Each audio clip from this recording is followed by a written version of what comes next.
Well, here we are. We started in April at Sepang in Malaysia. This is the final round. We're at race number 12 of the season, the Blancpain GT World Challenge Asia. The circuit, absolutely fantastic, brilliant condition. It's a warm but not hot day. It's not too humid, so perfect conditions for the drivers.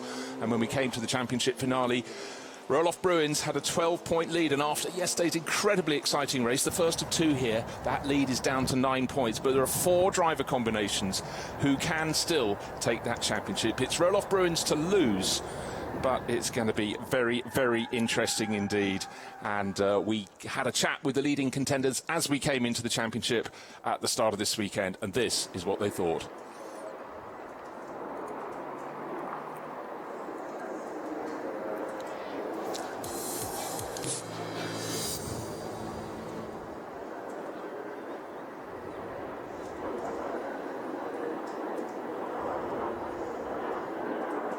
Gentlemen, if you manage to beat Roelof this weekend, you will share the Drivers' Championship. Are you happy to share, Tom? No, absolutely not. No, not as feeling. Yes, I think this weekend will be like how do you say, like a high chance for us to challenge him. I think it would be pretty good. It would be a triumphant team effort, wouldn't it? Yeah, well, I've known Tanat now 3 years, and we've been teammates 3 years, and yeah, it just would be nice to finally get the championship with him, and it would be our first year racing together. So yeah, really looking forward to the championship fight.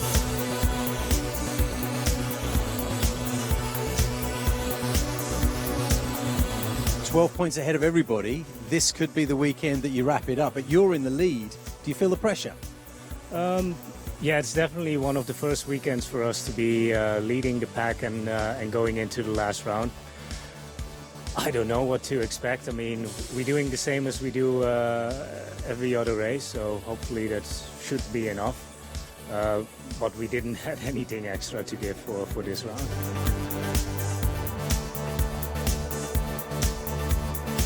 I always like to be the guy who's chasing. I never like to be chased, you know. I think it's less pressure on us because we have almost nothing to lose. They have something to lose. So, but at the end of the day, you know, we'll see how it pans out, and we'll see what happens in the race. But I'm pretty confident. What's the best thing about driving on this track? I mean, it's an exciting track. I mean, Shanghai is very similar-ish to Sepang and Korea, I think, in some ways, and has a long straight. I think it's quite exciting to go into the hairpin and brake late and see the real potential of the car. It's quite fun.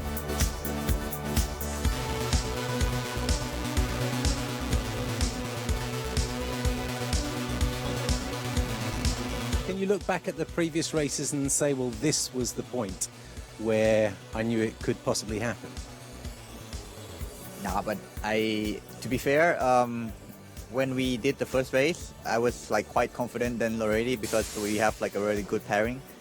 And also the result also shown like the first few races, and then apparently we have like few bad races due to bad luck, which is like kind of out of our control. But I think if we didn't have those, we would still be a little bit be in the lead, a little bit, but not much.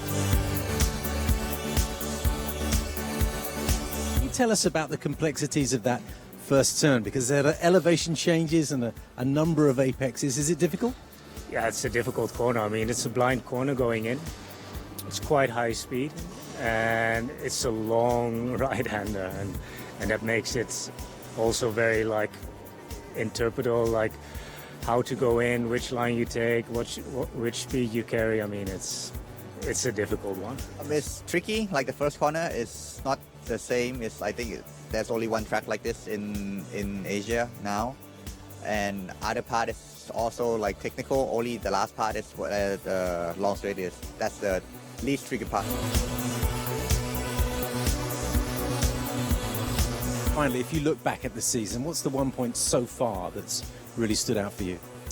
I would probably have to say our first win, Sepang, and then the double podium in Suzuka, because I think we were the guys we were the only ones to have 2 podiums in a weekend. I'm not really sure, but you know, we did a lot of good things. A few bad things happen as well in the season, but I think this is racing. You know, you can never have full influence on what's going to happen. we're at P2 in the championship right now. That's how it is, and this is how we must go into the title fight. Last 2 races, and we'll see how it turns out.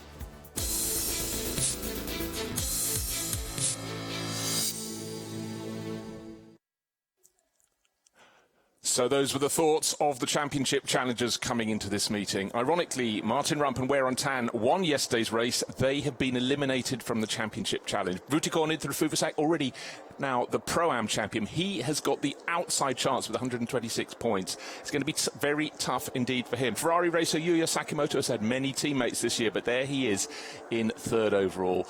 And he has an outside chance as well. But it really boils down to where Roelof Bruins is going to advance to in the race. He has to advance. He's starting down in 13th position on the grid. And at the moment, Philip Hamprecht and Tanart Sathi and Thirikul, well, they had a good race yesterday, as you're about to see. They're 9 points down. But let's take a look at the highlights of yesterday's race. There was action aplenty.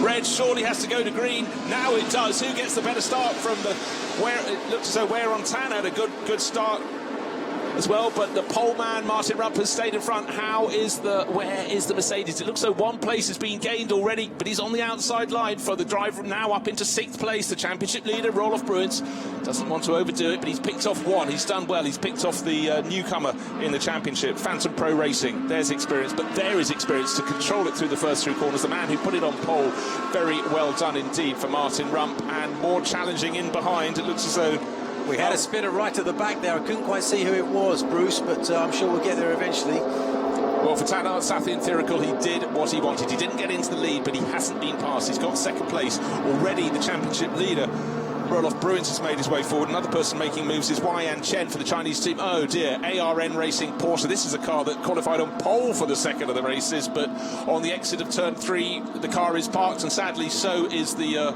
front bumper, so to speak, in the middle of the track. Should be time to get that cleared, but there is debris on the circuit. There are those little shards that tyres do not like. No concerns as yet as they go out of turn 9, stretching his advantage. Martin Rump from Tanart Sathi and Thirikul. And that is very, very unfortunate indeed for the ARN crew. They're definitely going to have to give that track a bit of a sweep. We saw that big chunk of debris, but little bits as well around it. So, yes, as you say, the danger of a puncture, they'll need to attend to that little bit of track.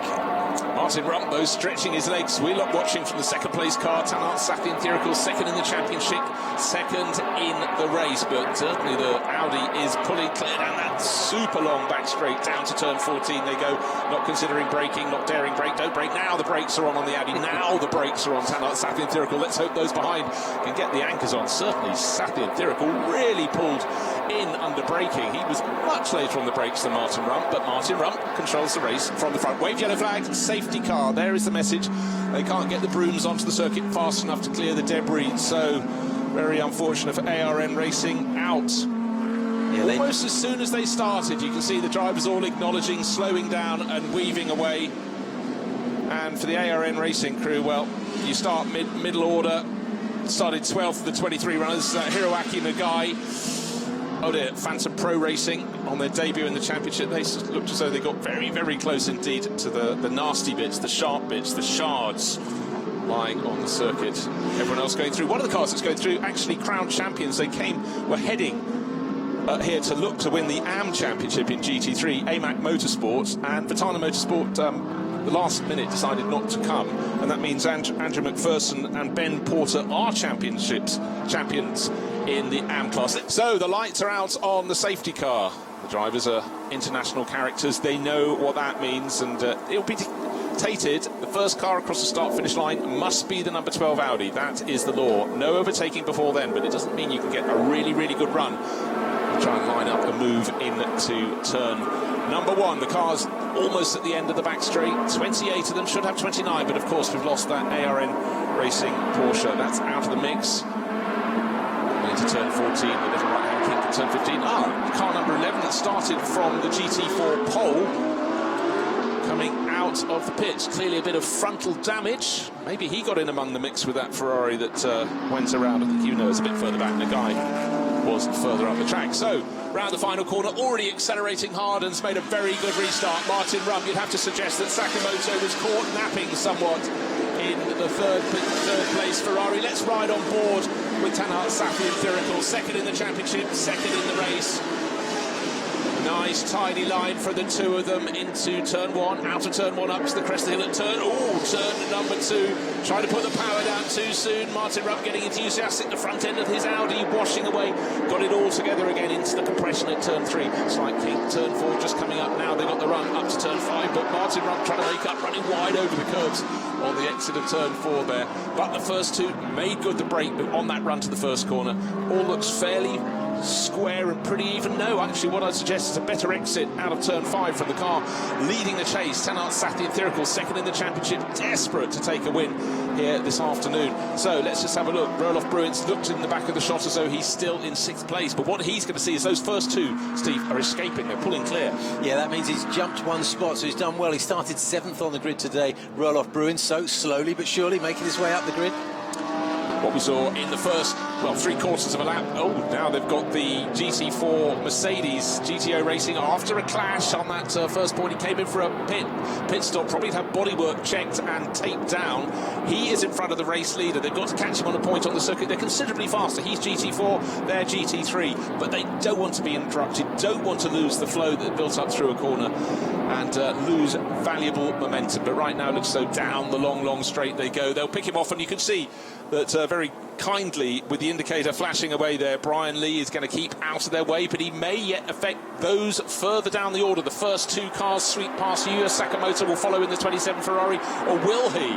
First two have got past before the corner, and poor old Brian Lee's going to have to almost park it on the exit just to let them through. He's doing just that, but I think some of those behind made gains there. Let's see, Guyan Chen diving up the inside in 999. As they stand, those are the points, and Philip Hamprecht, Tanat Safi and Thirical, if they finish like they are, will be just 2 points ahead going into the final round. Yuya Sakamoto only 12 points down, but I also think just off the bottom of that graphic, if it finishes as it is, up to 115. So not taking the championship, even if they win, is the car that's leading. They're relying on the likes of Roelof Bruins not picking up any points today. Points go down to 10th place. Keep that figure in your mind. Car 1, car 5, car 9, 1, 2, car 1, 7, and car 7 drive-through penalty for false start. Car 5, 9, 1, 2, 1, 7, and car 7 drive-through penalty for false start. So 4 cars being pinged for a false start, not including, I'm glad to say, any of our championship challengers. The one that was furthest forward of those was Wan Bo in Porsche number 912, who's gone from 10th up to 8th. There's the gap back to the second place car in GT4, Sonako Jukuchu. Must be so strange for these drivers, Jukuchu and Kinoshita. Right, I'm coming in to hand over to my friend and teammate. No, I'm not. I'm actually coming in to hand over to myself by getting out of the car, standing in front of the garage. Arms folded, standing up straight. Stand up straight, man. Keep your head up. But he's got company at the moment, certainly being chased around.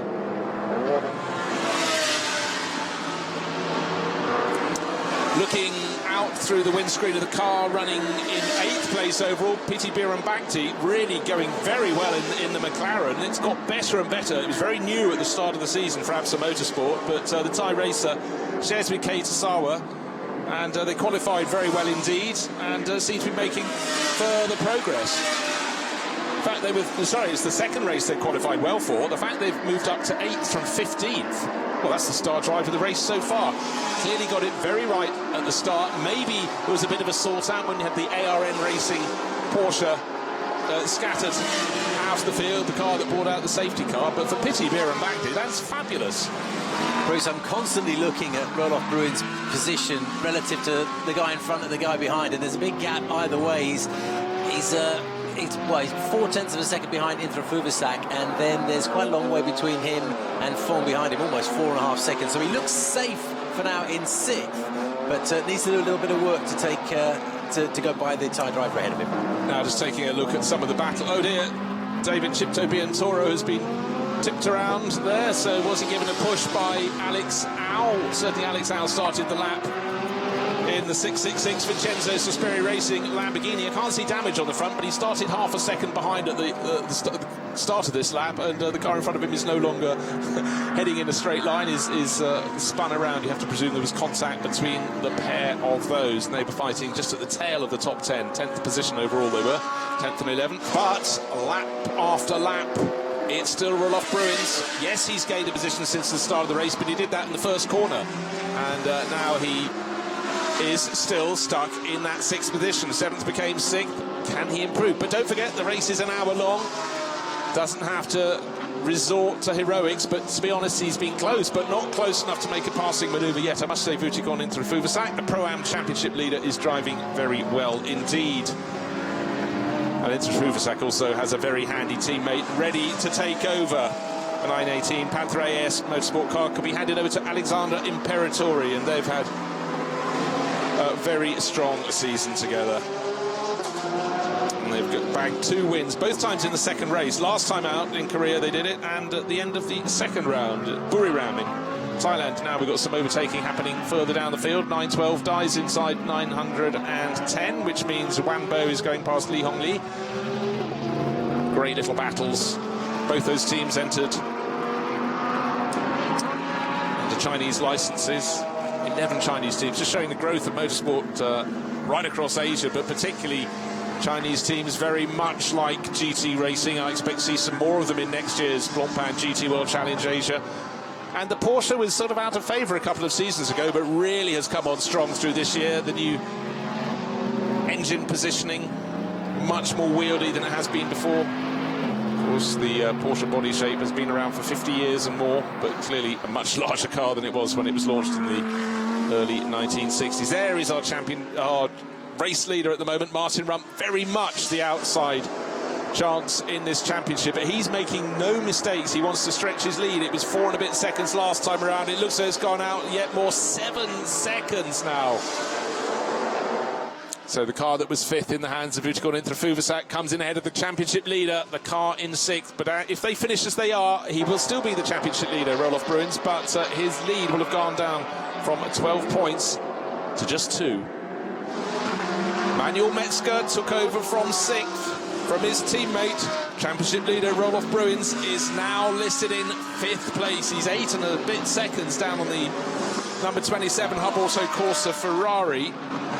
So as far as the first 2 are concerned, the number 12 Audi from Absolute Racing, and the car on the screen at the moment, the 911 Porsche, they were 1st and 2nd before the pit stops, and they're 1st and 2nd all over again.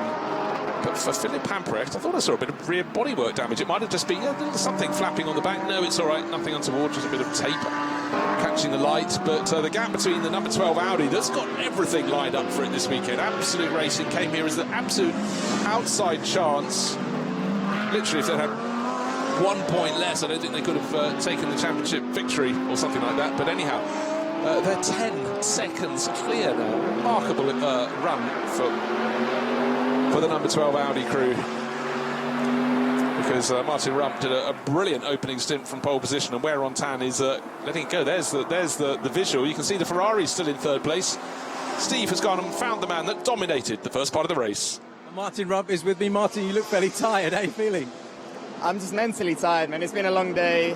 Everything led up to this. In my mind, I was like preparing from already yesterday on, and just to maximize every session and go first for the pole, and then maximize my stint. And now I'm just fingers crossed, hoping that everything goes well for Wayron. And I think today and previous days that we were arrived here with Audi Sport Asia Team Absolute, it's been a good pleasure working with them, and it's just good preparation, and now we're trying to realize it. You got a fabulous start. Was the safety car a bit frustrating for you? Just a tiny bit. At least it was straight away in the beginning, so I still knew that there would be like a decent time in the stint to go, so I still had a chance to pull a gap. But yeah, I mean, every time you want to have as long as a session, you know, but I mean, safety cars are there for a reason, so I'm okay. All right, well done, thank you. Thanks, man. Always good to hear from Martin Rump, but while we had that interview, something rather important happened. Rahel Fry lost 4th position because it's been taken by Manuel Metzger, so the car that Metzger shares with the championship leader. Roloff Bruins has gone up one further place, which makes it harder for Philipp Hanprecht and his teammate Tanar Sathi and Thirakul to dream of the championship hopes. They're running in second place, but Marcos Gomez is really pushing the 911 Porsche. And at this point, I also just want to pick out the car in 6th place. SRO Motorsport, I said their McLaren was going better and better. That it's found a circuit that really suits it. 6th place overall. Where did it start? It started down in 15th position. So the 61 McLaren is coming on leaps and bounds. You can almost imagine the McLaren order book is open its pages for further visitors, because that is a really, really impressive performance. And look just how tidy it looks around the circuit. And for Keita Sawa, he's 6 seconds down on the battle between Metzger and Fry, but he's taking 2 and a bit seconds off it with every lap at the moment. A really sweet lap for them since the pit stop. We're riding on board with the McLaren. Keita Sawa, 6th, is by far the best result they had this year, but he fancies 5th. And for Rahel Fry, well, he's hunted her down by 1.5, 2 seconds a lap, and now he's got to see if he can pass her. Don't expect the move to come now. He's got to work out a bit of a slip there up into turn 10. Rahel Fry going really wide in the Audi, but suddenly was in the right position. But now she's in the wrong position. She had to slide wide in the second part of this 3-corner sequence onto the back straight. Oh, the McLaren very nearly got past it into turn 13. But Rahel, she's tough. She does not back off. Now, let's see, using the slipstream down that long back straight. This is exactly the position that Sawa wanted to be in. In fact, by having made his challenge to 12 and 13, he slightly compromised his position, but he's got a fabulous toe there, and surely she's only going to show him the outside line. If you want it, you've got to go outside, and in time-honoured fashion to the outside goes the McLaren. Who's going to merge in front? Look, you see the nose of the Audi. Well, we saw the nose and the tail, but she had to go very deep into the corner, and again she hangs on. Out of turn 15, we go up towards turn 16. It is a question of surely when, not if, those positions change. But what a fabulous scrap, and what wonderful light, as you said, getting darker and darker. But well, now here's an opportunity there. up along this big, long straight. If they're quick in a straight line, they could come into this turn 1 ahead. Let's take a look. Not quite. And what we're having all along in behind, we've got Alex Imperatori. Thought, while you're battling ahem, I might join in. So 5th, 6th and 7th, almost a touch there as the Swiss driver Imperatori got very close indeed. They got one of the GT4 runners down in front of them. Let's hope that doesn't interrupt their battle through the kink at turn 4. No, staying absolutely out of the way. Oh, so much cement dust they must have put down as they were sweeping all the debris away after contact. Oh, front puncture. Look, is it? There's something flapping on the side of Rahel Fry. Something, yeah. Front right. Yeah, it's look, just a little off. bit of bodywork came out from underneath as they got up to turn 5, but it's been ejected. It's not a punch out. What I saw flapping in the wheel arch was the liner at the top of the wheel arch. The car is lighter. It's going faster without it. I'm only joking, but that GT4 runner cannot get out of the way. It's Craft Bamboo Racing. That's Douglas Coos taken over from Jean-Marc Merlin, and at the moment running 4th in the GT4 class. But what a great little scrap.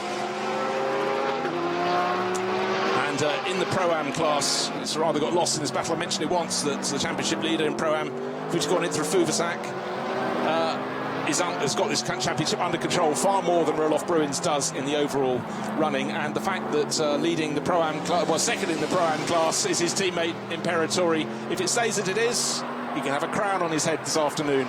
So for Thai racer Vuti Korn, Inter Fuvasak's been a great season, and to take the Pro-Am honours is no small reward at all. It's certainly been really strong. 2 overall wins, 4 class wins, 2 second place overall. But right now, feast your eyes on this battle for, look back, 5th place. Rahel Fry would have been disappointed to lose 4th to Manuel Metzger. That's long gone. Metzger is another 6 seconds up the track. Keita Sawa in the McLaren all over her tail, and in this wonderful battle for 5th place, Alexander Imperatori just trying to see what he can do. Car 97, I almost want to cover the screen. Final warning for exceeding track limits. Which one's car 97? It's Metzger. The championship leader, Manuel Metzger. Final warning for track limits. Why have a quiet race if you can add a little bit of drama, I've always felt. There's no shortage of that today, and there won't be tomorrow either, that's for sure. Well, looking at these fabulous cars on this circuit that allows them to really stretch their legs, of course we're going to have drama. Marcos Gomez chipping away on the race advantage of our race leader. It was 10, nearly 11 seconds, down to 9 seconds flat. And again on this lap, he's taking margins out. But look, under 10 minutes to go. Surely Wear on Tan has got enough of an advantage in the race leading number 12 Audi. God, Marcos Gomez really pushing on. I'm afraid that might be a track limits warning. That was turn 16 plus the outside line. You can see there, the perfect line from behind him.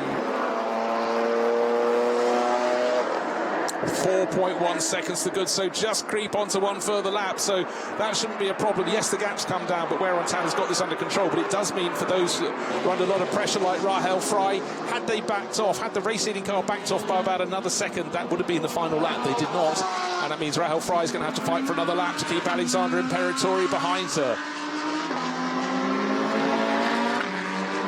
So Wear on Tan leading in the number 12 Audi, the number 27 Ferrari from Hub Auto Corsa. Marcos Gomez catching her, but surely the Brazilian cannot take 4 seconds out of her and move past on this, the final lap.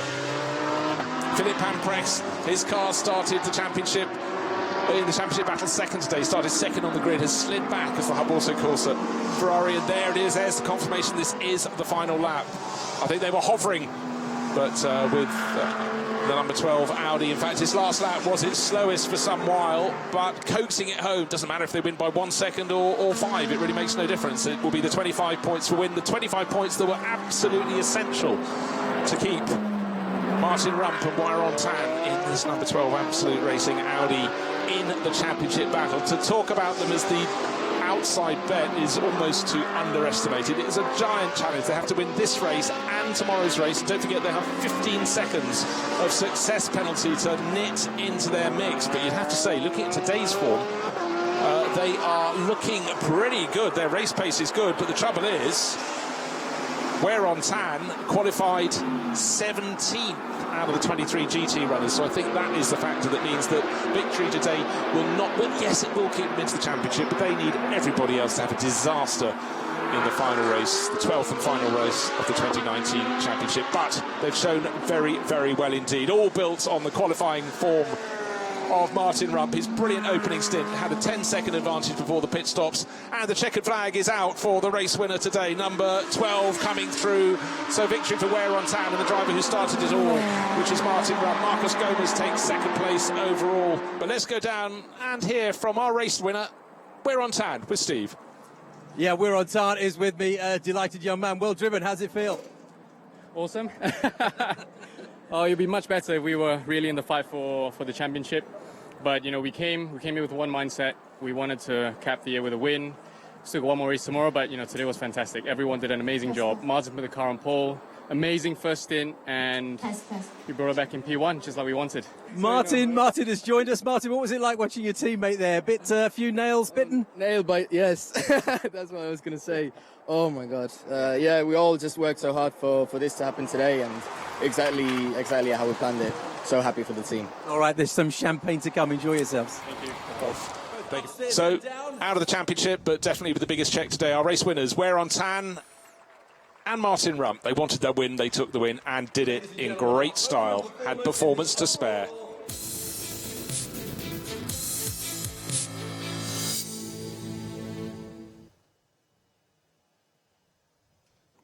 Fabulous racing action yesterday, but down on the grid, the full flavour of China today. The drums, the dragon up at the front of the pack, and down at the tail, a couple of lions are moving their way forward towards the front of the grid. Steve, you're down there on the grid. What's the atmosphere like?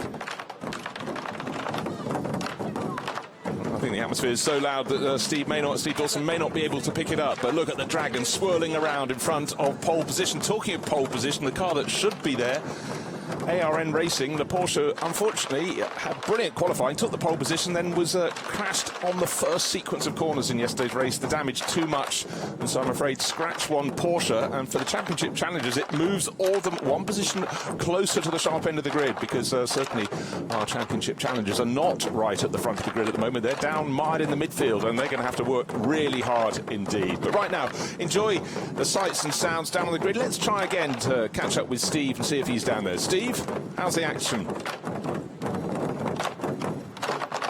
No action for Steve. Plenty of action. He's down amongst it, but a lot of colour, a lot of noise, and certainly the Shanghai International Circuit has seldom looked better. The weather's been fabulous for us. Not too hot, not too humid. Nice clear air, long views from the circuit, and certainly I must say the circuit is looking very, very good indeed. All the trees have grown up since my last visit here, and great to have some planting. But right down, you can see the taste of China. We have 11 Chinese entered teams for this, the final round of the 2019 Blancpain GT World Challenge Asia, and expect many more next year. You can certainly feel the growth of GT racing in this part of the world. 4 new GT3 teams this weekend, all Chinese. 2 cars entered by SRO Motorsports Group. Phantom Pro Racing have a Mercedes as well, and the 4th new Mercedes actually for Team iRace.win from Taiwan. But a real feeling, and a lot of new Chinese drivers getting experience at this level. Great. Well, traditional music and culture, great to see. How does it contrast with motor racing? Let's try again. Steve Dawson is down there. I can see him. You know what? Steve shouldn't stand so close to those drums. He cannot hear my feet, but I can tell you those drums, they really are massively loud.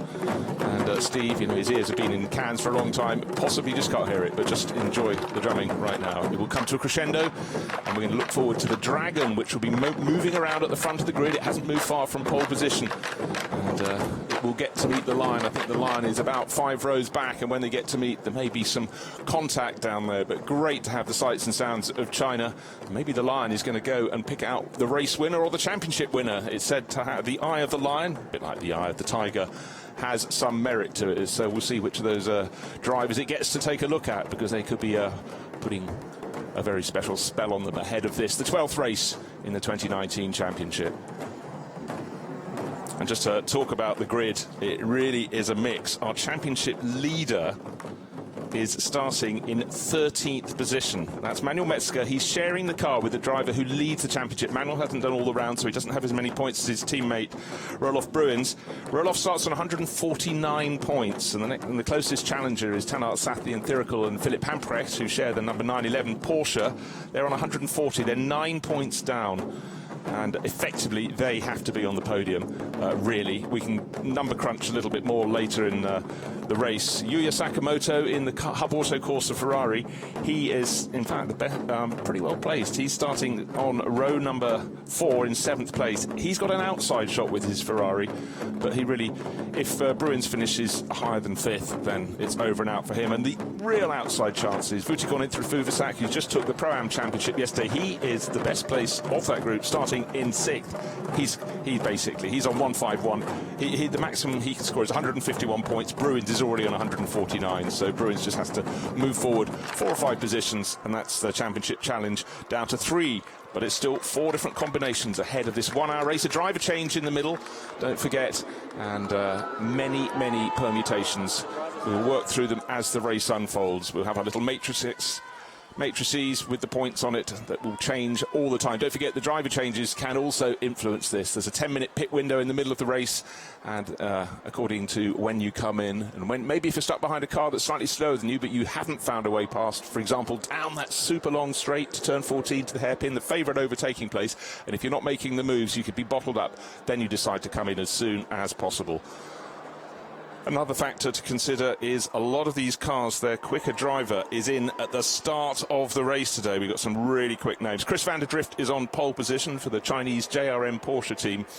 He may well do what Martin Rump did yesterday and pull clear at the start. That will certainly be his plan, but we've got a Lamborghini alongside. You can see on the right-hand side of the grid there. Oh, there's our championship challenging car. 13th position on the grid. Look out for that 97 Mercedes. Manuel Metzger will start and hand over to Roelof Bruins, but it's going to be very difficult indeed to work forward from there, but they just have to be patient. And I think we're hearing some noises down on the grid. May yet have Steve, just waiting for him to come into position. Now the lines, you can see the red line on the left and the yellow line in the middle. They've worked their way from the back of the grid, from among the GT4 runners, all the way to the front. And let's go down, because Steve is with Tanart Sathi and Thirakel and Philipp Hamprecht. They're starting the race second in the championship. Where will it go? Yeah, Bruce, I've got 2 very important people with me in today's context. Tanart Sathi and Thirakel to my left, and Philipp Hamprecht, who's doing the first leg of this race. Are you feeling nervous, excited? How would you describe your emotions, Philipp? Focused, I think. Of course you're nervous, it's a race, but Yeah, it's good. It's the last race of the season. Fighting for the championship is a tight one, and yeah, I'm going to go all out. Have you done the maths? Do you know exactly what you need to do in order to win the Drivers' Championship? No, I'm just going to go balls to the wall, as you would say, and try to win it. Tanat, how are you going to spend the first half hour? Watching your teammate or watching Manuel Metzger in the car that is challenging you for the Drivers' Championship? Both, to be fair. But I think it will be very tight for us as well. We just have to do our best and hope for the best result to come. There was a hint yesterday that there was a slight problem with the car. How is that? Has that been sorted out today? Yes. I think we sorted out already for this race, and it will be very good for us this week. We're all looking forward to it. Good luck. Thank you. Thank you very much. Seems it was a comms problem. Steve was in position all along trying to get through, but well done for catching the drivers who starting second in the championship but 7th on the grid. Let's throw in the fact they took 3rd place yesterday. They will have an extra 5 seconds at a standstill when it comes to their mandatory pit stop. You have to have a minimum time of 90 seconds from pit in to pit out. The crews have to work that all out. They've got an extra 5 seconds, but the championship leader, the 97 Solite Indigo Racing Mercedes, driven by, in the first part of the race, Manuel Metzger, he can't win the championship because he missed several rounds.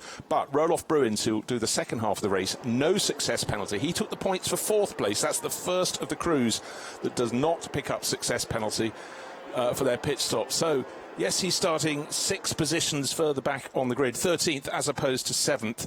But those extra 5 seconds that he won't have to be at a standstill, it's just going to keep on closing. He's got a 9-point advantage, has to get into the top 10 to score any points. But I think patience is going to be a virtue, and anyone who's watched the race here in the fantastic Shanghai International Circuit will know the first sequence of corners, turns 1, 2, 3 and sort of 4, are really tight. But let's go down because Steve is back on the grid with another interview right at the sharp end of the field. Yeah, as you know, Bruce, Roelof Bruins is the other driver in contention for the Drivers' Championship. Manuel Metzger is driving his car in the first leg. How are you feeling? Are you feeling pressure because there's so much emphasis on your teammate? Yeah, there's a lot of pressure, and also starting at P13 is not ideal for the last race, as the absolute car is 6 places ahead. But I will give my best to keep the car in one piece and ideally gain some positions on them, to give Roelof a good chance to go for the title. It's a nice wide track, isn't it? There should be, shouldn't there, plenty of opportunity for you to overtake if you've got the ingenuity? Yeah, let's see. With our AMG Mercedes, we are struggling a bit on the straights with top line speed, but it's good in cornering, so let's see. I hope to have a good start and hopefully make up some ground there. But as you said before, there's still some opportunities left on the track. Drive safely, Manuel. You're welcome. Well done. Thank you very much, Steve. Just managed to catch up with Manuel Metzger. As you can see, the grid is being cleared. Best quote of the year. It's not ideal starting the final race from 13th place on the grid. It's going to have to be speed, bravado, but a lot of caution as well. So let's look down at the front row of the grid. We've got the JRM Porsche on the left-hand side. That is the pit wall side. That is pole position. Chris van der Drift on board for the first part of the race. The Danish racer, Frederik Schandorf, I'm really impressed with him this year. The Vincenzo Sospiri racing Lamborghini on the outside. Down in GT4, we knew coming into this meeting that the pairing that's been the star show of the year, Sonako Jukuchu and Takayuki Kinoshita in their Team BMW Studi M4, had the championship in the bag, and they decided to find out which they could share the championship or they could make it a sporting contest, so that instead of running one car together, they're in separate cars this weekend. They'll do the entire race, so they'll have to get to their pit stops, get out, be behind the white line in the pit garage for 7 seconds before getting back on board, but they're in separate cars. An advantage to Sonako Jukuchu. Now look at those conditions, almost identical to yesterday. 27.5 degrees air temperature, 30 degrees track temperature. That's way lower than the teams would have expected, and they're very happy indeed. Their cockpits of those cars can get pretty hot, but certainly being about 10 degrees ambient less than they might have expected, or maybe about 5 or 6, it's certainly a much more comfortable place to be. Now, I mentioned just earlier we've got 4 cars new to the championship this weekend, all Mercedes, 2 entered by Jun Motorsport Crew, a team based in Zhuhai. Team iRace.win, they've got their Mercedes as well, and Phantom Pro Racing that came, saw and conquered yesterday to win the AM class. Really impressive debut for that crew there. None of them can score points then none of them, in fairness, are further up than 17th place on the grid. They're not likely to get there, but if they finish in a position they will that is worth points, they will not score them. So everyone else behind will move up effectively in terms of getting their hands on the points. And talking of points, it's 25 for a win, 18 for second, 15 for third, then 12, 10, 8, 6, 4, 2, 1 down to 1 point for 10th place. I'm sure those will come into play later in the race. I think the figure two figures you need to know. 9 points is the gap between the championship leader, Roelof Bruins, and the challengers, Sanat Sathyanthirikul and Philip Pamprek. The cars go on to their formation lap, and another figure you need to know is at 6 positions. That is the difference between the championship challenger, 6 places ahead on the grid, than the championship leader. So Manuel Metzger knows for his teammate he's got to do a solid job, gain places and not get into any incidents. So he talked through the front row.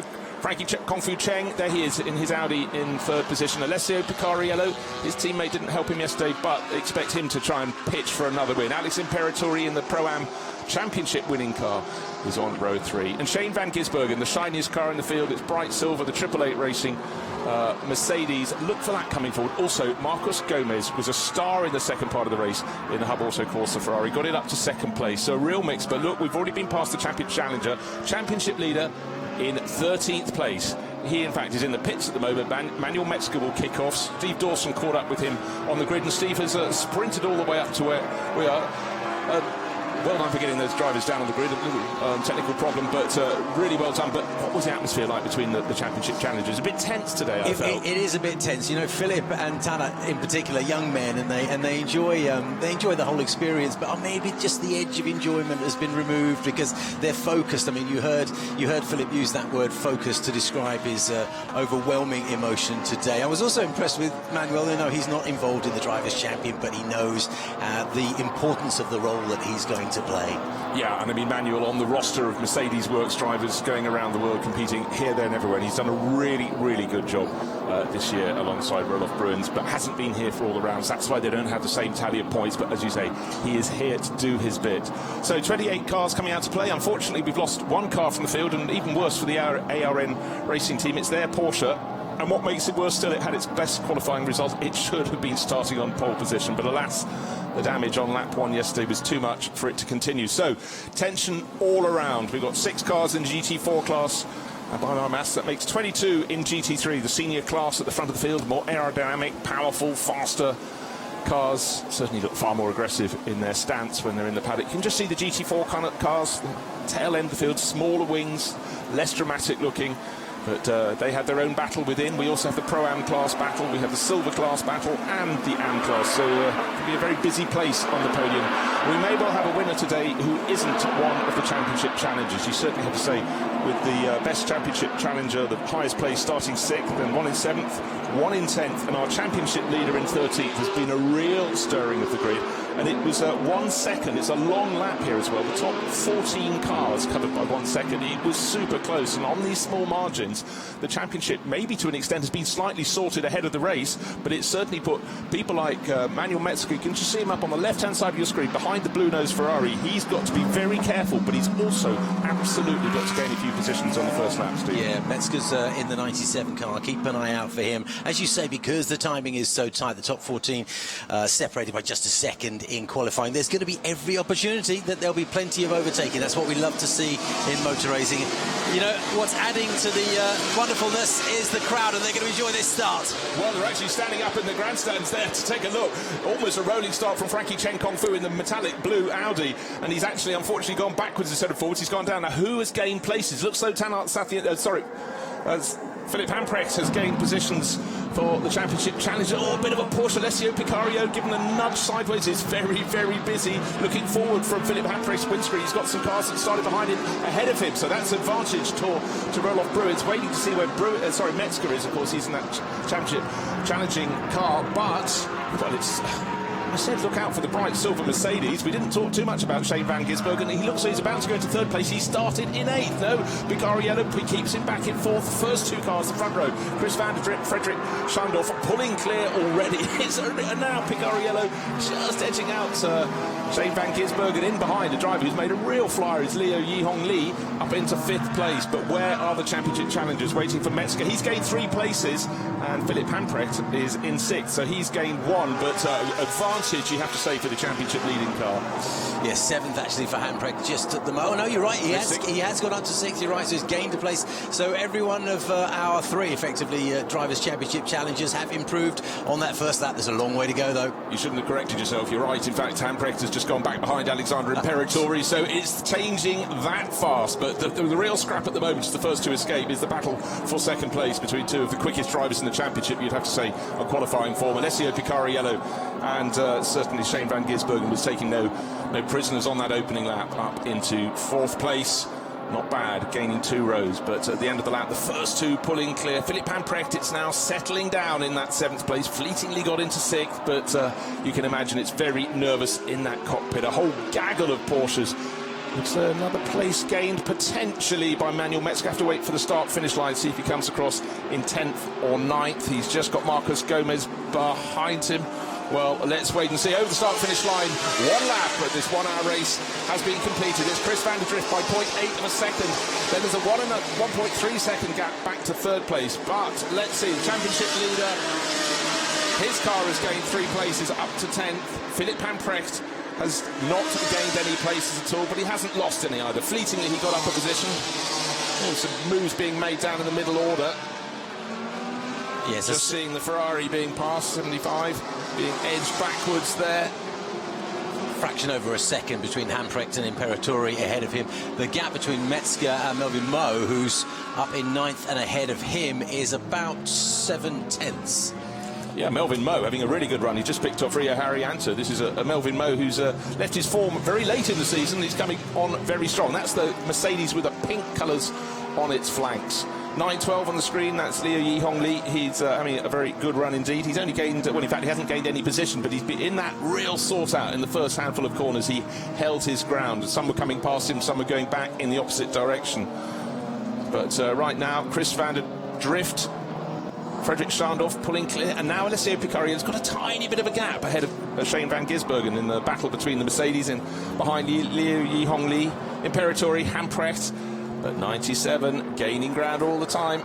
Melvin Moe is the next target, and Manuel Metzger in the 97, up into 10th place. If they finish late, no, it's a bit early to go to the points, but he only needs to gain one more position, and I'm afraid Vutakorn Trafuvasak's car will be out of the championship mix. But he's still there, and his car in the hands of Imperatori is running in 6th place. He needs a win.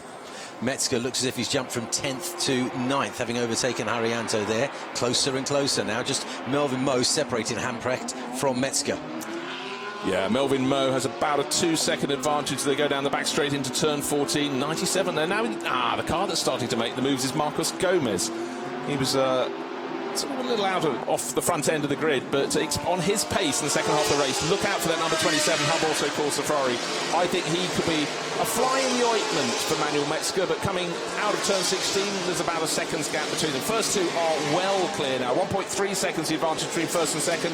That's van der Drift to Schandorf, and then 1.7 back of a second back to Picariello and van Gisbergen in 3rd and 4th. Melvin Moe running very wide indeed, trying a different line as he challenges Philip Hamprecht. Philip Hamprecht wants to stay sweet on his tyres and not push too hard too soon, but Melvin Moe is going for glory in the Craft Bamboo, the best place. No, it's not the best place, because Picariello's driving one of those, so he's in 3rd. So for Craft Bamboo Racing, they've got cars in 3rd and 8th positions. Melvin Moe having a really, really good run at this point in the race.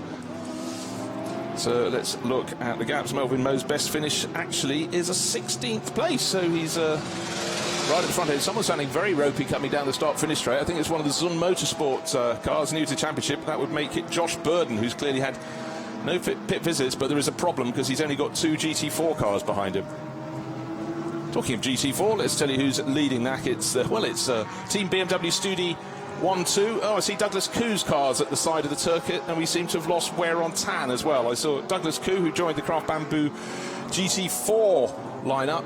Malaysian, his car is parked, there it is, at the side of the track. Can't see, look, yeah, a little bit of damage possibly on the rump. Not Martin Rump. In fact, Martin Rump won't be having a race because his car that was a winner yesterday is just reported to the pits. There's smoke from its left rear corner, so probably a puncture. But, oh, yes, smoke from the front of the number 77 Mercedes. So I'm afraid for Jean-Marc Merlin, the flat cap can stay on. He won't be needing his race helmet because his car is out of the race. A cruel way to end the... You know, you just want the final race of the championship. You want to go and enjoy a circuit that is as good as this. The safety car is out, so, of course, everybody from Chris van der Drift, the race leader, backwards down the order, has to slow right down. Jakuchu and Kinoshita, of course, dueling it out for the Drivers' Championship among the GT4s. Jakuchu got the edge yesterday, and he is slightly ahead, just 0.4 of a second ahead of Kinoshita at the moment. Interesting thing, Steve. Last year, I always felt Kinoshita slightly had the edge, but along with Tom Hornsby, we looked at the figures for this year, and you can see that Jakuchu's been the one who's really carried the momentum into the season. And he has a 3-point lead in the championship, but really in their battle, whichever one finishes ahead is in today's race is surely going to be the champion. Yeah, it's going to be exciting times, and we'll try and keep you updated on that as we progress. There's all sorts going on all over the course, to be honest. We need to keep abreast of so many things. We've got mathematicians here helping us out. It's pretty difficult. I know you've done a lot of work. You've got a spreadsheet there that you've been working on, Bruce. Yeah, it's quite essential. It might be in front of me, but I get too excited. I'll look at the wrong line. I'm glad you didn't bring his slide rule in yesterday. I had no clue how to use it, frankly. The skills they teach you in schools today, they're really dropping away, aren't they? So, just to reiterate, you can see on the screen there's a Porsche at the top of the field on the graphic. That is the 910 Porsche, entered by the Chinese team. But as it stands, Roelof Bruins will take 151 points if the car that Manuel Metzger is driving for him in the first part of the race can stay where it is. Philip Hamprecht and Tanart Sathyan-Thirikul, they started the race 9 points behind. As you can see, they're now only 5 points behind, but unfortunately this is not enough to put them in the championship lead. And Yuya Sakamoto's car not in the points. In fact, Yuya Sakamoto's car has just moved ahead of the other Ferrari. It's up into 10th place, but that's not helping it a lot. I'm told that the safety car won't be out for very long at all, and that's good news for Philip Hamprecht, because looking at that live set of championship standings, it's quite clear he has to improve upon his positioning. Imperatori is in front of him, but there's 1 3/10 of a second gap, so he's got a lot to pull up once the safety car comes in. Well, one factor that has to be considered in all of that is that some of the drivers, the Solite Indigo Racing crew, have no teammates. It's the one car from that team, but Absolute Racing that fields Philip Hamprecht's car. There are other Absolute cars in the field, and maybe when push comes to shove, they might just open the door to allow him through. But let's not get that far. We'll talk about that in the second half of the race. One more lap of safety car, and actually the person that's good news for is yesterday's winner, Wei Tan. He just roared past us. He's about 1.25 minutes down on the next car in the field, but at least he can get onto the tail of the GT4s. He will then start picking them off. In fact, the next car he'll catch, running 26th of the 27 cars still going, is a GT3 car as well. It's one of the 2 new entries from SRO Motorsport, and unfortunately for Josh Burden, that wasn't a dream start. He fell right to the tail of the field. So he'll have company as he works his way forward. But for Wei Tan, they knew to win the championship for Wei and for his teammate Martin Rump, they had to win yesterday's race and effectively win today's. But that was without the championship rivals scoring points. And that's what the championship rivals did do. They did score points. So for the Absolute Racing Audi crew, don't forget Absolute Racing so busy. They've got Porsches, 3 of those. They've got 2 Audis as well. So a very, very busy pit garage down there. But for all the drivers, the message will have got to them. Lap 1, turn 3, under investigation. Incident. Well, we'll have to work out, was that why Douglas Koo did 2 laps. So there was a bit of a sort out, and turn 3 is always difficult on the opening lap of a race. In the pits at the end of this lap. Safety car in the pits at the end of this lap. All right, so just under a lap for this safety car to go before they all roar away again, and this will be a time where you can't concentrate on much more than your championship position. So you can bet that Philip Hamprecht in that car is thinking hard about what he'll do once this safety car comes in. It will have helped him in the sense that it's closed that gap between him and Imperatori in 6th, and we know he has to improve his position on the assumption that Metzger can at least hold on to 9th place now, because that won't be enough for Hamprecht and Sathyan-Thirikul if they just hold their position in 7th. Yeah, well explained, and we'll have to constantly adjust the explanation as the positions change through the course of the race. So still waiting for the light scout on the top of the safety car. Just a little point. Two of the drivers competing today. Wear on Tan, who's right at the tail of the field after that pit stop, and Vutikornitra-Fuvasak, who's going to take over the car that's 6th at the moment. Going to take part in the FIA Motorsport Games in Italy later this year. There are 17 GT3 teams, all in their national colours, so they'll be representing respectively Malaysia and Thailand at Valley Look. Good luck to them. Rahel Fry, we're riding on board, and this is a car that was in the thick of the battling yesterday, fighting over 5th and 6th positions. And in fact, Rahel, since she's joined the championship, has had a really, really good run of positions. But right now, she's worked her way quite a long way forward, because the 999 car started 18th, is up to 14th position. But her results have been 5th, 4th, 4th, 7th and 5th. We can see her in the mirror there as well, so I wonder if she's aware that the camera's on her. No, wouldn't be at all. No. They're so used to driving with onboard cameras strapped to the cage. So, still the GT4 runners, and 66 is a GT3 runner. Among the GT4 runners, that is from Team iRace.win, traditionally running in the GT4 class, took victory in the GT4 class and won their Mercedes yesterday, but stepped up for another new car in the championship this weekend. But right now, it's the cars we're accustomed to through the course of the season. As I said earlier, the lights are out on the top of the safety car. We're about to go racing. The 4 new cars in GT3, single race entries, they cannot pick up points, but none of them are in the points at the moment for the top 10 positions, so that's absolutely fine. They won't be interrupting it. So Chris van der Drift has to get it right. He's the driver who can dictate when he goes. He cannot be overtaken before the start-finish line. Coming up to turn 14 now, they've got to get through the kink at 15, the left-hander at turn 16. Cannot be passed before the start-finish line, but if he goes as early as he possibly can and catches the driver in second place, Frederick Schandorf, out, he can stretch the advantage. They're coming into the final corner now. They can accelerate as hard as they want. Oh, both out over the curbing on the outside. Might have to watch that. Looks so Alessio Picariello has had a very good restart in 3rd position. Likewise, Shane van Gisbergen in 4th, haven't lost too much ground. And looking in the background, can't quite pick out Manuel Metzger in the championship lead incumbent 97 Mercedes. Should look so staying about 9th. I caught a glimpse of them as they went along beneath us there, Bruce, and they're all fairly evenly spread out. I don't think anyone made any significant mistakes there. Yeah, exactly so. Basically, the problem starts if the driver in second place makes a bit of loses momentum or doesn't pick up momentum fast enough. No one else can overtake him, so they start to lose ground. But it absolutely, I mean, even Stevens is a phrase that covers the door. And I would say, actually, looking at that leading quartet, the driver who's possibly got the momentum, speed in the car at the moment, only it's the first part of the lap up to turn 6, is Shane van Gisbergen in 4th place. Yeah, a bit of a gap between 4th and 5th, isn't there? Yeah, the biggest gap of all of them as they trail along here. 46 minutes to go, so we're about halfway through this first session. Don't forget the drivers will all change, apart from our 2 GT4 drivers who'll do the entire 1 hour, although they will have to get out of their car. Yeah, get out of the car. They have to. There's a white line that demarcates the pit lane. They have to stand behind that in their pit garage for 7 seconds, and then they can reverse the process, go and strap themselves back in or be strapped in, and proceed on their way. Just looking in the background again, Chris van der Drift is able very quickly to stretch it out, but pressure is now being put on Philip Hamprecht in 7th place. He's got Melvin Moe weaving around, flashing his lights. Melvin driving in inspired form today, which won't be appreciated at all by Philip Hamprecht. He was on less than inspired form and dropped back and also then held up. Of course, Manuel Metzger. There's only, unfortunately, 1 car between them, and that is Melvin Moe. Long shot out of turn 13. You can see the cars riding the curb on the outside, then getting in a straight line, trying to get a toe down the back straight, a long straight down to the hairpin at 14. But it really is cautious after use stuff at the moment. I think people are waiting to see where an advantage might come. But the person who's started to make a move, we've got Daryl O'Young in the bright green and white and black Craft Bamboo Racing.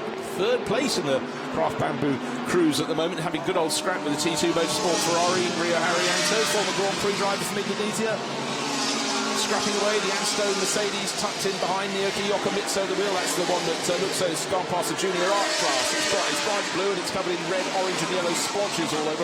Actually, I quite like the livery. What do you think? Yeah, not too bad at all. For you viewers at home who are just bothered by the fact that our championship leaders aren't at the front, you'll be able to pick them out. Hamprecht and Satyen Tirikul are in that 911 car. Manuel Metzger, and when he rejoins Roloff Bruins, they're in the 97.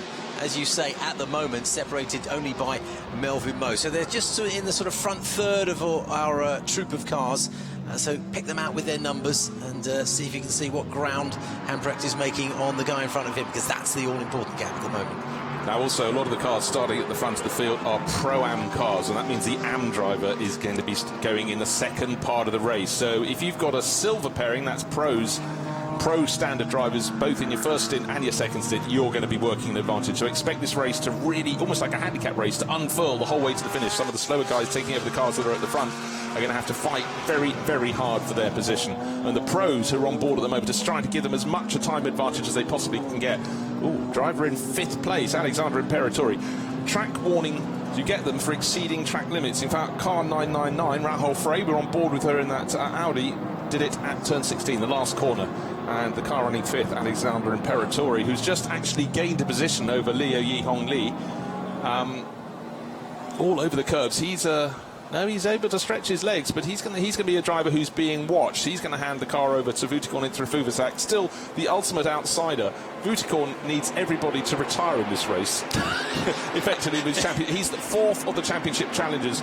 The maximum number of points he can score is 151 points. Yeah, good luck with that, Vutikorn. Did we just have contact there? And the reason I'm saying that is that already the championship leader's on 149. They're 25 points for a win. And in fact, lapping as he is in 9th place, the championship leader's on 151 points. So if it stays as is, he's already got a win in the bag. So enough wins in the bag to do it on a tie back. But let's not get detailed. What the real point is, Chris van der Drift driving beautifully in the JRM Porsche is coming clear. The thing I thought I saw going down into turn 14, I thought I saw the nose of Shane van Gisbergen's 888 Mercedes touch the back of Picariello's 88 Mercedes, and touching the back of the car with, you can see the spoiler sticks out underneath, can lead to punctures. It might have not been what I thought it was, but it was. If it wasn't a touch, it was very close indeed. Yeah, they are brittle pieces of work, so touches can do plenty of damage. If my memory serves me correctly, Chris van der Drift was the only driver under 2 minutes 7 seconds yesterday, and today, same sort of thing. He's purple. 206.534, quickest driver in this race so far. He's out in the lead there by nearly 1 second and 8/10, so he's doing really well. Yeah, he's sort of effectively repeated what he did in the first part of the race. 66, that's the Team I race.win. They're moving to GT3. Unfortunately for them, it's not right at the front end of the field. Heng Min down in 20th position. Obviously just waiting. In fact, it's already been passed, about to be passed. The next car to come up on its tail is the car that fell to the tail of the field, the car that won yesterday's race, the number 12 Absolute Racing Audi. Not yet onto its tail, but certainly in terms of lap pace, Wear on Tan is considerably faster. But that pit visit for a puncture to be repaired has certainly costed position. Right, GT4. It's the battle between the two BMW Team Studio entries. Instead of sharing a car for this, the final round of the championship, Tsunaka Jikuchu and Takayuki Kinoshita decided to have one each. You could just see the second place. There's Jikuchu leading the class. Second place in the race is Takayuki Kinoshita, but he's got plenty of company. Yesterday's class winner, Ringo Chong, all over his tail. Ringo, though, will have to spend an extra 15 seconds in the pits, but both his challengers will have to share a similar amount of time. 17 seconds in the pits for Jikuchu and 12 for Kinoshita. Do all that, there they are on the track. This could be almost identical position come the end of the race. Yeah, well, it's about to change on the track because Ringo Chong has thought, well, I'm going up into turn 11, I'll take the position. It was the last time they crossed the start-finish line, 2.5 seconds between Jikuchu and Kinoshita. That's probably going to expand slightly. No changes in the front, and in fact, I'll tell you what, when I saw a change on the screen, it showed that Imperatori had gone past Liu Yihong Li. It was a timing glitch. It was immediately corrected. I thought Hong Li was behind him. I didn't see him go past. No, Hong Li is still in 6th, ahead of Philippe Hamprecht, just over a second to the good. Now, Rahul Frey fighting her way up the order, just trying to go past Ben Porter. Ben, this year's AM Championship champion, with his teammate Andrew McPherson, not wanting to let Rahul Frey. Rahul's trying to let Frey by. Friday night. So, tucked in behind number 5, that's one of the other new entries. That's Phantom Pro Motorsport. That's the car that joined the championship this weekend for a one-off and immediately won the AM class. So, again, very close to the AM champions, the 51 Lamborghini. Rahul Frey's wishing she was anywhere else, frankly, than being the meat in their sandwich. It's a great tussle, isn't it? They're very close, those three.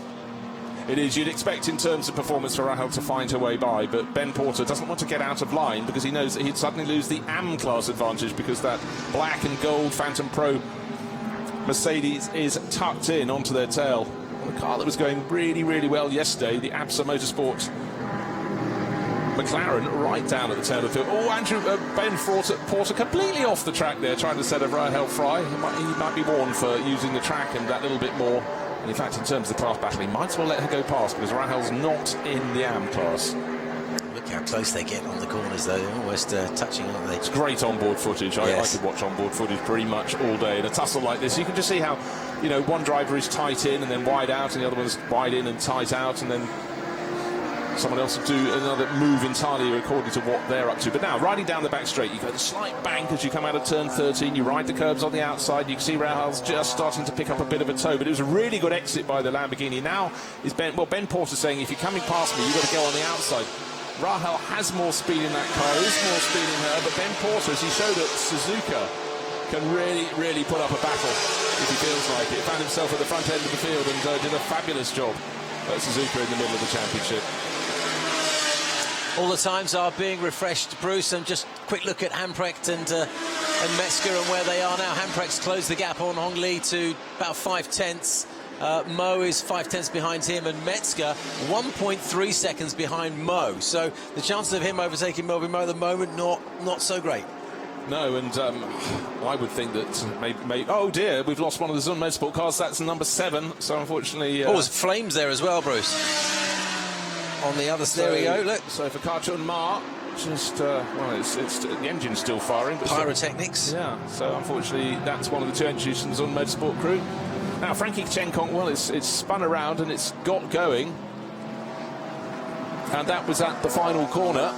So off he rumbles. Positions lost, hand over fist there, unfortunately for Ma.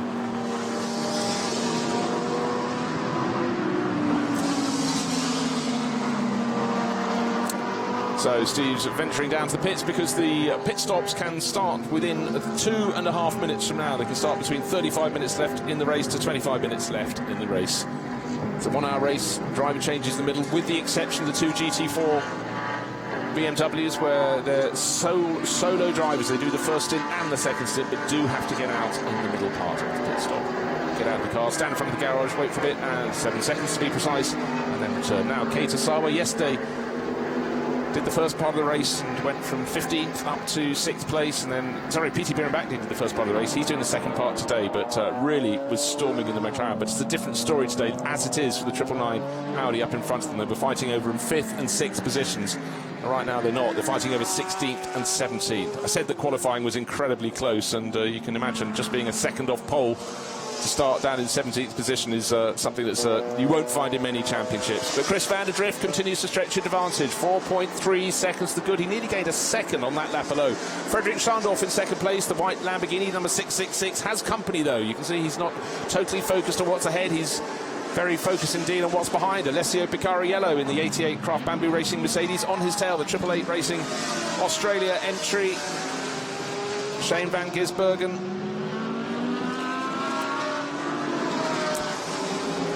Second, third and fourth, very close indeed. 4 and a bit seconds down on the race leader, and trying to hang on to their tail is Alex Imperatori. The top 5 cars are all Pro-Am runners. The top silver runner is the 912 Porsche, just coming into shot behind the graphic. There it is, dark red in the background of the shot. That's the top silver driver. And Leo Yihong Li will hand over that 912 Absolute Racing Porsche to Wan Bo. And silver means 2 more experienced and better qualified drivers, so their chances of getting a podium must be pretty good indeed, because in all the cars ahead of them, the quicker driver, the Pro, has done the first part of the race, hand over to the AMs. But it must be said that Vutikorn Intrafuvasak is the best of the AMs to make up a Pro-Am pairing. He is the Pro-Am champion for 2019. The GT4 battle has been tight all along, and it continues with Sanako Chikuchu. First it was Kinoshita, the teammate, being passed in his BMW by Ringo Chong, and now yesterday's GT4 winner Ringo Chong dives up the inside, surely not quite enough up the inside, but he's made the move stick. Very well done indeed. So new class leader in GT4, Ringo Chong, inspired by yesterday's win, just moves ahead of Sanako Chikuchu. Ringo will have to be 15 seconds extra at his pit stop. At a standstill, Chikuchu will have to be 17 seconds. So this is going to be incredibly tight after the pit stops. And 12 seconds extra at the pit stop will be the driver who's third in class, Takayuki Kinoshita. He's about 3 seconds behind. They should be all but equal when they come out after that pit stops. Pit stops can now commence. The pit window is open. Quite a few drivers have now been pinged already. We saw a moment a short while ago with Ben Porter, 4 wheels all beyond the white line. He's picked up a driver warning for exceeding track limits. Others will most certainly follow. Chris van der Drift nearly 5 seconds to good now. Just out from 10th position. The first, the pit stoppers from the front runners. Marcus Gomez is going to hand over to the driver who's third in the championship. Yuya Sakamoto effectively can only win if he gets onto the podium, but he needs victory, and even then it's only an outside chance. He'll end up on 161 points if he takes victory, but already if he finishes even third, that'll take him to 151, which is only just ahead of the championship leader, Roelof Bruins. Roelof will be taking over from Manuel Metzger. The car still on the track, still running 9th. Who is going to come in? And look at this 2nd, 3rd, 4th and 5th battle. Frederick Schandorf has been at the head of that grouping for a long time. Yesterday's race-winning car, the number 12, Audi Sport Asia team, Absolute Racing entry, quite a mouthful, very well driven by wear and tan, but had that moment, ended up with a puncture, fell to the tail of the field, and any chance, it'd be really galling if they still had a championship chance and had the puncture, but they knew their chance, despite victory yesterday, was ended by the time the checkered flag fell yesterday afternoon. For JRM, really, they've shown great flashes of speed through the year, but can Chris van der Drift turn this with his teammate Li Chao to victory? The highest finish is, well, there was a 2nd place last time out. That was a race that was in Korea, and Li wasn't there that time. It was Anthony Liu who stepped in, but a car definitely capable of winning. First warning for car number 61 for track limits, and that's Keita Sawa, the SRO Motorsport McLaren driver in the race. But as you can see on the shots, as the first of the front runners are in the pit lane, the bulk of the top 10, in fact 9 of the top 10 stayed out on the track. The first 9 cars stayed there. No changes of position at the front. It's Chris van der Drift in the 910 JRM Porsche. There he goes around turn 16. Beautiful legal line, stayed within the limits. And now 999 was mired at the back of the field. Waiyan Chen, the Chinese racer, taken over from Rahel Fry. Let's see what he can do. Will it have been an advantage coming in early? Championship challenger, the car in 2nd place, came in off the circuit from 7th in race positions. Philip Hamprecht's year has come to an end. A nice tidy pit stop, I'm sure, for Tanat Sathyanthirikul. But where will he pop back out? That's the moment we can start looking at the point matrices. Now, the point about pit stops in the Blancpain GT World Challenge is simply to keep it safe for the mechanics and the crews changing tyres and the driver change. There is a minimum time you must be in the pits, so it gives plenty of time for everything to be affected. And just out from behind this group is where Philip Hamprecht withdrew from. Had Melvin Moe all over his tail, so the 55 Craft Bamboo Racing Mercedes moves up into that 7th place. Certainly the best run that Melvin Moe's had this year. And Melvin will be handing over to Daniel Lau, driver from Singapore. The 199 GT4 class car, that's one of the 2 from Team iRace.win. Zhou Qi drove that in the first part of the race, and that's going to be handed over to Kyo Chang. There is our championship challenger, the 911 Porsche, almost all alone in the pits. You can see 2 of the GT4 runners. I think we're going to have a big flurry. Anybody who's stuck at the back of a pack is going to be desperate, either for the people ahead of them, if they think they're faster than the cars ahead of them, to get out of their way, come and serve a pit stop so they can have a couple of laps maybe to stretch the legs and try and find a second or so. That means after their pit stop they'll come out ahead. But right now, in clear air, Manuel Metzger is chasing off after Melvin Moe. Why is the 911 being pushed backwards in the pit lane? Is there a problem? Did it pull up in front of the wrong garage? That could be a question. Just trying to work out what is happening for 911. We saw it up on the jacks. This is not what you want to see when you're a championship challenger. I don't understand what's happening. Maybe it just they needed better positioning, but don't forget there is plenty of time for a pit stop. 90 seconds minimum time you're allowed, but of course it's 95 seconds for the 911 because this car finished 3rd yesterday, has 5 seconds extra to stand still. Just remember, the championship leader, the car that Manuel Metzger will hand over to Roelof Bruins, has no success penalty. He came 4th yesterday. Just saw one of the 2 Team Studi entries in the pits, and that was Takayuki Kinoshita getting back into the car, having stood behind the white line at the front of the pit garage. So 911 back into the race, and Maybe it was just I was concerned that it didn't look quite right in the pit stop. We knew it had to have the extra 5 seconds, but maybe all is fine. Hopefully it is. You don't want a championship to be sorted out before it's over by a pit stop blunder. In fact, I don't think it was a pit stop blunder, but we will see. Leading the race still by now 5.7 seconds. Chris van der Drift, top of the tree. Frederick Schandorf still holding down second place in the Lamborghini Vincenzo Sospiri racing car.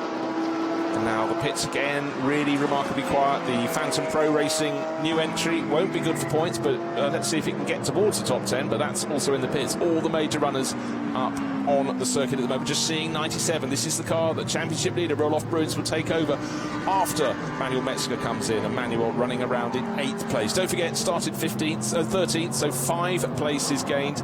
Doesn't look as though he's going to be able to get close enough to the Mercedes ahead of him to pass it before it comes to the end of the pit stop window. So maybe running as long as he can before handing off into Roelof Bruins.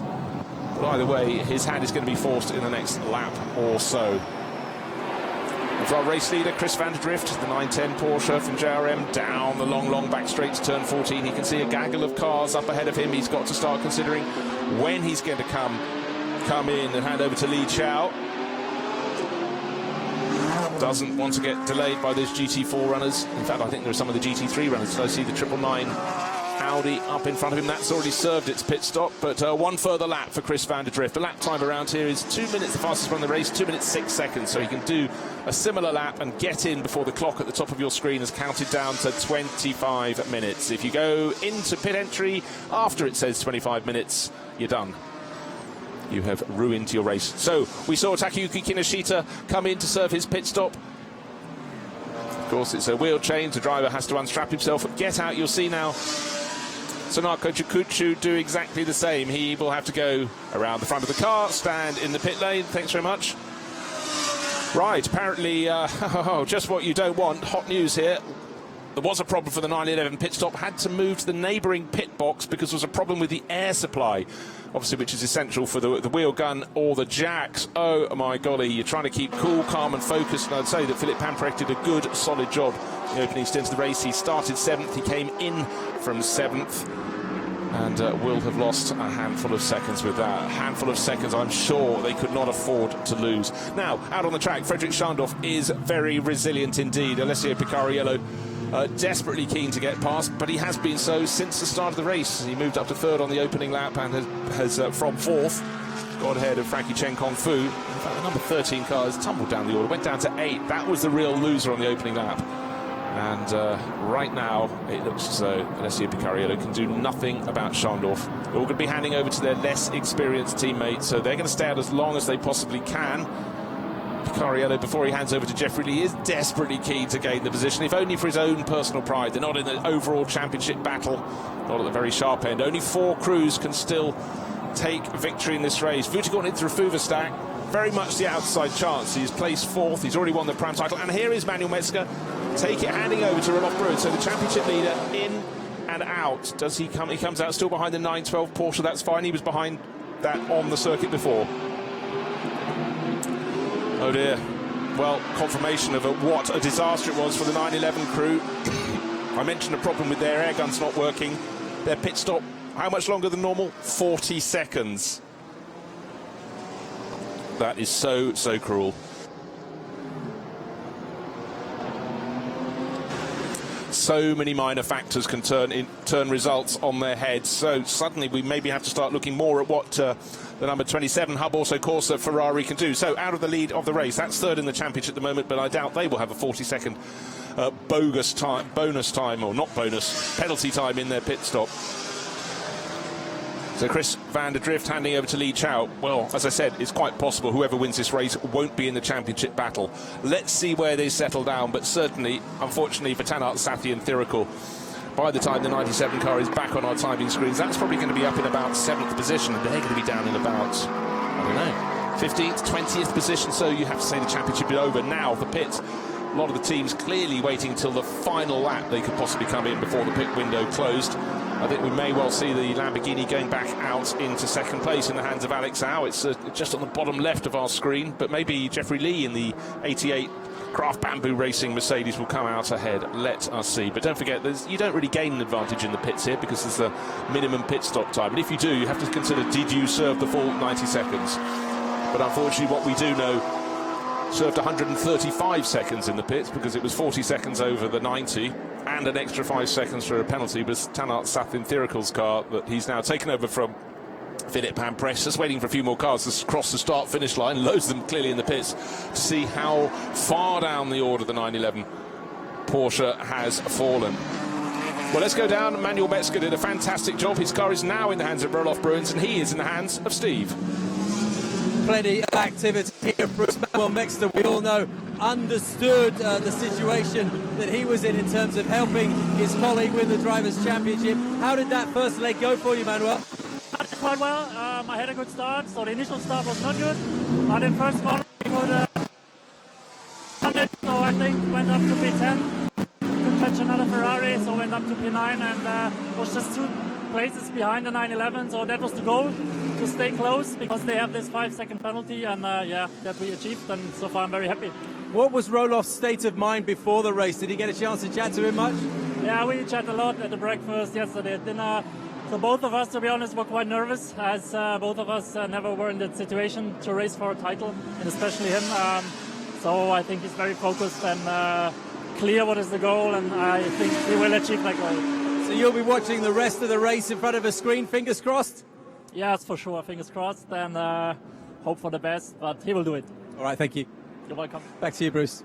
Well done, Steve. Catching up with Manuel Metzger. Good, solid job. He started in 13th, brought it home in about, I think he was 8th place, wasn't he? No, Melvin Moe was in 8th, so he was in 9th place. But he did what he needed to do, kept it clean and tidy. And, well, that's very polite from Daniel Lau, pulling out of his way. So, in fact, now up into, I think, what will be about 6th position goes Roelof Bruins. If he finishes in 6th, he'll be on 157 points. And the only way that Sathienthirakul and Hampreth, there's Sathienthirakul in the 911 now, can exceed that is finishing in the top 2 positions, but sadly they're down towards almost about 20th place, an extra 45 seconds in the pit stop. 5 seconds of that was success penalty, but 40 seconds or so were lost when the air gun didn't work and they had to push the car back, as we saw, to a neighbouring garage so they could activate their jacks and the air guns. What a disaster. Absolute Racing, unfortunately, will be having a real inquest after that. I mean, these things can happen, but how cruel. Then again, if it had happened at a race earlier in the year, they wouldn't be in the mix right now. So it's just happened, and right now for Tanart Sathienthirakul, we're just going to have to see him racing for pride and just see if he can claw his way towards a handful of points, but it's not going to be enough. They really needed effectively to be on the podium. Because all along, Roelof Bruins, okay, where is he? We saw him being let past Daniel Lau in the 55 Craft Cam car, but Roelof Bruins is up into 7th place. Tanart Sathienthirakul is in 90. Let's join his teammate, Philippe Hampreth, with Steve. Bruce, Philippe Hampreth has just completed his last leg of the season. Philip, we all saw there was a bit of difficulty in the pits there on the changeover. What happened? Yeah, unfortunately we had a wheel gun failure, so we lost, I don't know how much time, probably a minute in the pit. Yeah, really disappointing last year. The season to happen like this. We were on for the championship, so right now we need a miracle, but it's not looking promising. You say you need a miracle. I mean, have you got hopes? Are you still feeling confident? Difficult in a situation like this. You never know what happens. Maybe the Mercedes has a DNF, but yeah, I don't really know what to say. It's a bit unfortunate. Okay, go to the screen, enjoy yourself, and fingers crossed that it works out for you. Thanks, Philip. Back to you, Bruce. Oh, you could sense the disappointment. Thanks very much, Steve. But I might have another little job for you, because the car that let's focus on the Hub Auto Corsa Ferrari. That is stationary in the pit lane. So the car that's second in the championship has had its own problem. The car that's third in the championship, which is the Sakamoto Hub Auto Corsa car, Marcos Gomez did a good stint early on. He was the tail end of the top 10. But if you can find out what the problem is with that, because that is clearly out of the championship race. It's 5 laps in arrears, so suddenly for Roelof Bruins, needed to get up towards about 7th place to make it comfortable. He's in 7th, but all his challenges are falling away. How disappointing. The only other one that can challenge is the 918 Porsche. On our shots, trying to gain a position or two, trying to move up ahead of Alex Owl to go into, they're finding a 4th and for this position on the track, but that actually is effectively the only championship challenger now, barring a miracle for Tanart Sathienthirakul to move forward from 19th place.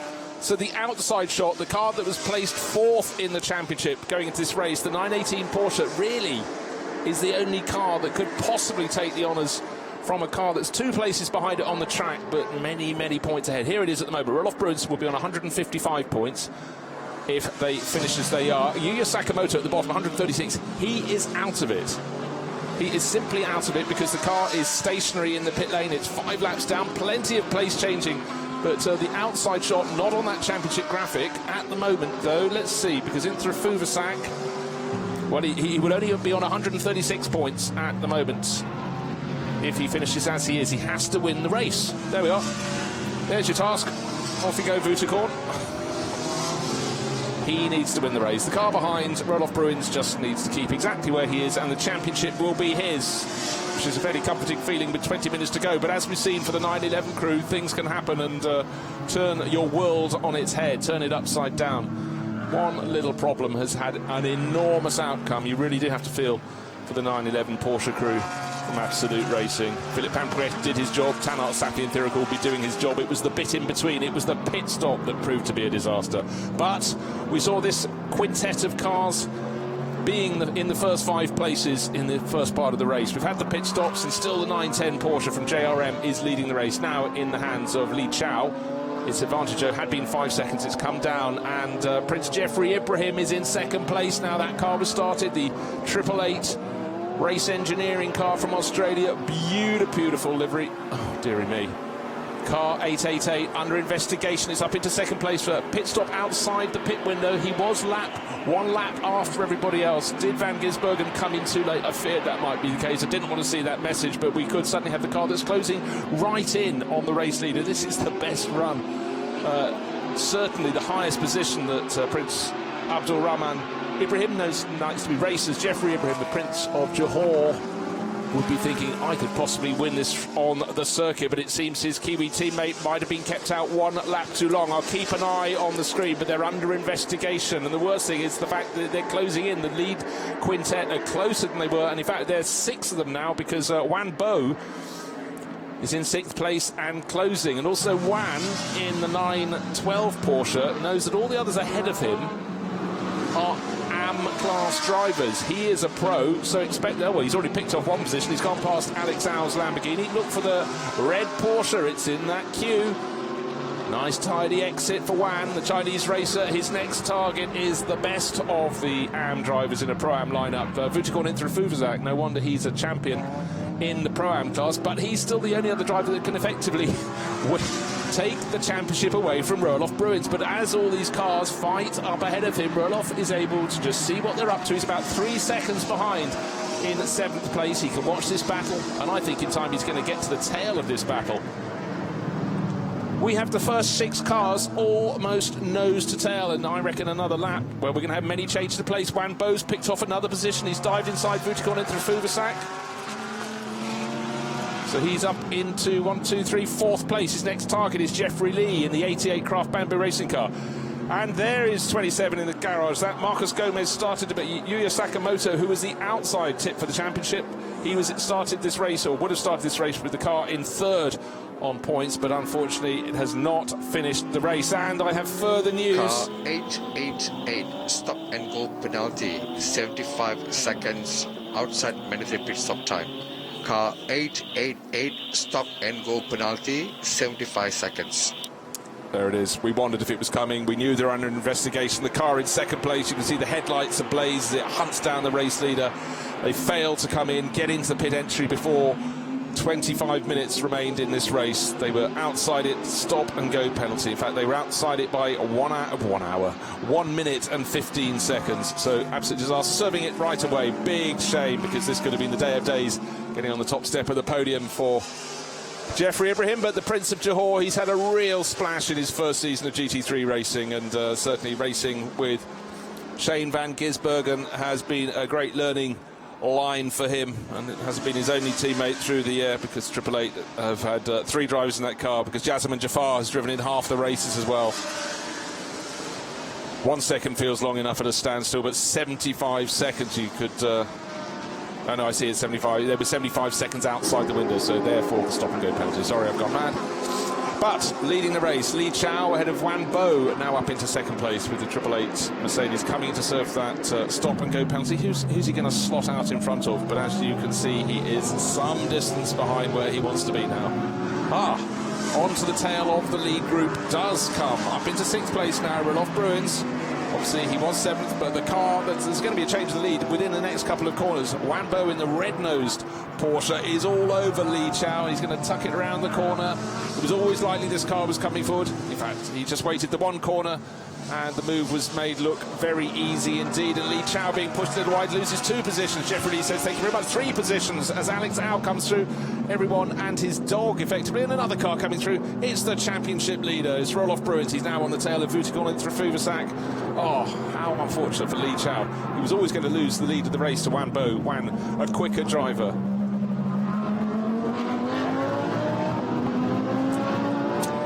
And I corrected myself because I thought I thought I had got it all wrong. It was supposed to be 75 seconds at a standstill for the 888 Racing Mercedes. It came in, only stayed at a standstill for a handful of seconds and set off, but it should have been 75 seconds. So clearly the team watch is very wrong indeed. I'll update you when I get further information, but you have to say, scratch them from a top 10 finish.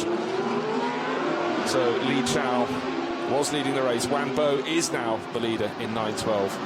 Jeffrey Lee in second, Alex Au in third. And there, unfortunately, is Li Chao. What a dreadful lap that's been from him. He started in the lead, and he's coming around in 6th place overall. And that means Roloff Bruins is in that lead group. You can see the car in 5th place. The black Mercedes with the red nose and some white stripes up the side is edging ever closer towards the 2019 title. For Wan Bo, getting really quite sideways. He's just determined to end the year on a high in one of the 2 Absolute Racing Porsches. Started the season with Dennis Olsen as his teammate, and the best result for Wan Bo is he's had a 2nd place, he's had 2 second places, but one of them was taken away, disqualification in the second of the 2 races in Thailand in May. Would like to put a win on the board, and you have to say at the moment looking all set for that. The quickest driver in that grouping. The rest are all Pro-Am entries, so being a Pro lineup certainly gives him a decent advantage. But Jeffrey Lee, we see Jeffrey Lee pick up some good results with an SRO Picariello. Well, they picked up a win at Suzuka in extraordinary circumstances, and a win at Sepang in the opening round, but otherwise not in the top 10. Maybe there could be not just another top 10 finish for Jeffrey Lee and an SRO Picariello, maybe a 2nd place to end their season in style. So the red, white and blue Mercedes still holding down that 2nd on the track, and now a reinvigorated Alex Au. He'd fallen to the tail of that group and he's got himself moving all over again. Suddenly he's got Vuitton and Trafouvasac right on his tail in the 918 Mercedes. Sorry, 918 Porsche. So the order at the moment, we've got a pit visitor. I presume that's the triple no. I think it's a 911 Porsche just entered the pit, so it looks as over and out. Yes, into the pits go Tanat, Saki and Thirical. Maybe they're just thinking, well, what's worth fighting for? I'm down in 19th position. Oh, the highs and lows of motor racing.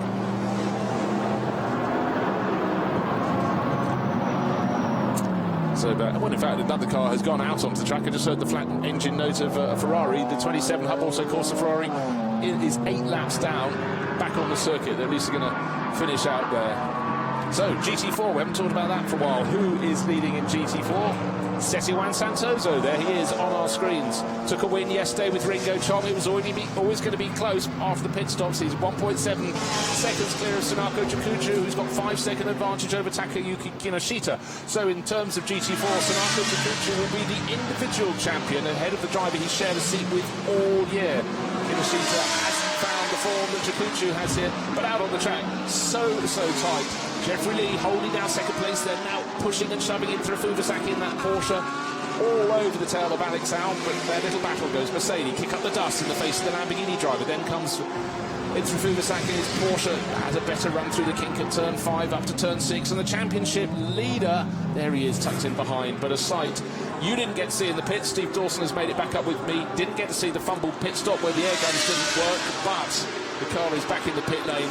what cruel form and fortune. I actually was close by when they had problems with that air gun. I'm not sure if we had a camera on it or not, Bruce, but yeah, there was great frustration. We saw people throwing things down in anguish after the car finally did get away, but it's been a tremendous effort from Tanat and from Philip this season, and it just wasn't good enough at the very end. You've got to go from start to finish during the course of a season, and they didn't make it, but they're young enough and good enough, aren't they, to come again? Oh, they certainly are. 888 under investigation for stop and go penalty, less than required time. Car 888 under investigation for stop and go penalty, less than required time. So just heard that just a confirmation that the stop and go penalty wasn't right. 8.8 seconds at a standstill, which doesn't often equate to 75 seconds. So they've got to come in and serve that. There it is out on the track, smoking away a little bit at the moment. It does look like there's a bit of smoke there, doesn't there? There's certainly bodywork or something rubbing. Yes, on the left, on the left front, I think. Yeah, under braking you can see it. But just to reiterate, the 911 Porsche, the car that started the race with a chance of the championship, it's gone car away from the 888 stop and go penalty, 9 seconds. Car 888 stop and go penalty, 9 seconds. The official timing, Bruce, 9 seconds. It was actually 8.8 seconds, and this is car 888, so there's at least some symmetry there for everyone to enjoy. I think when they do the analysis later, they might find some mathematical form in it. But right now, disappointing for them, and big shame. Jeffrey Ibrahim running in 14th place on the circuit, but really it's all rumbled away. So let's take a look at the championship as it stands. Roelof Bruins will be champion by a 19-point advantage. He came into this race with a 9-point advantage. It came down from a 12-point at the start of this meeting. The 888 back into the pits, but for Philip Hamprecht and Tanat Safi and Thirikul, they cannot score any points because their car is still in the pit lane, so that's tumbling away. They cannot exceed that. Vutikon into Fuvasak, running 4th in the race, can still take the championship, but unfortunately the car behind him, just 1.1 seconds behind him, and if it finishes at all in the top 10, then Bruins is going to take that title. Now, yes, we saw, well, look, there has been frontal contact. I thought I fancied some earlier in the race when Shane van Gisbergen was driving, but we've just seen a very, very tight battle. And as Jeffrey Ibrahim goes back into the race after the second stop and go, because the first stop and go penalty wasn't right, there is definitely damage on the nose of the 888 Racing Mercedes. No problem at all for Wan Bo. He's stretching his legs, nearly 3 seconds to the good. Took over from Liu Yihong Li, and could be heading to a good win to end their 2019 campaign. Porsche have definitely come on in strides this season, but don't forget it's the Mercedes in the group behind, at the back of the group behind, running 5th overall, that is set to take the championship. We're into the final 10 minutes, 7.5 minutes remaining until the checkered flag can be unfurled.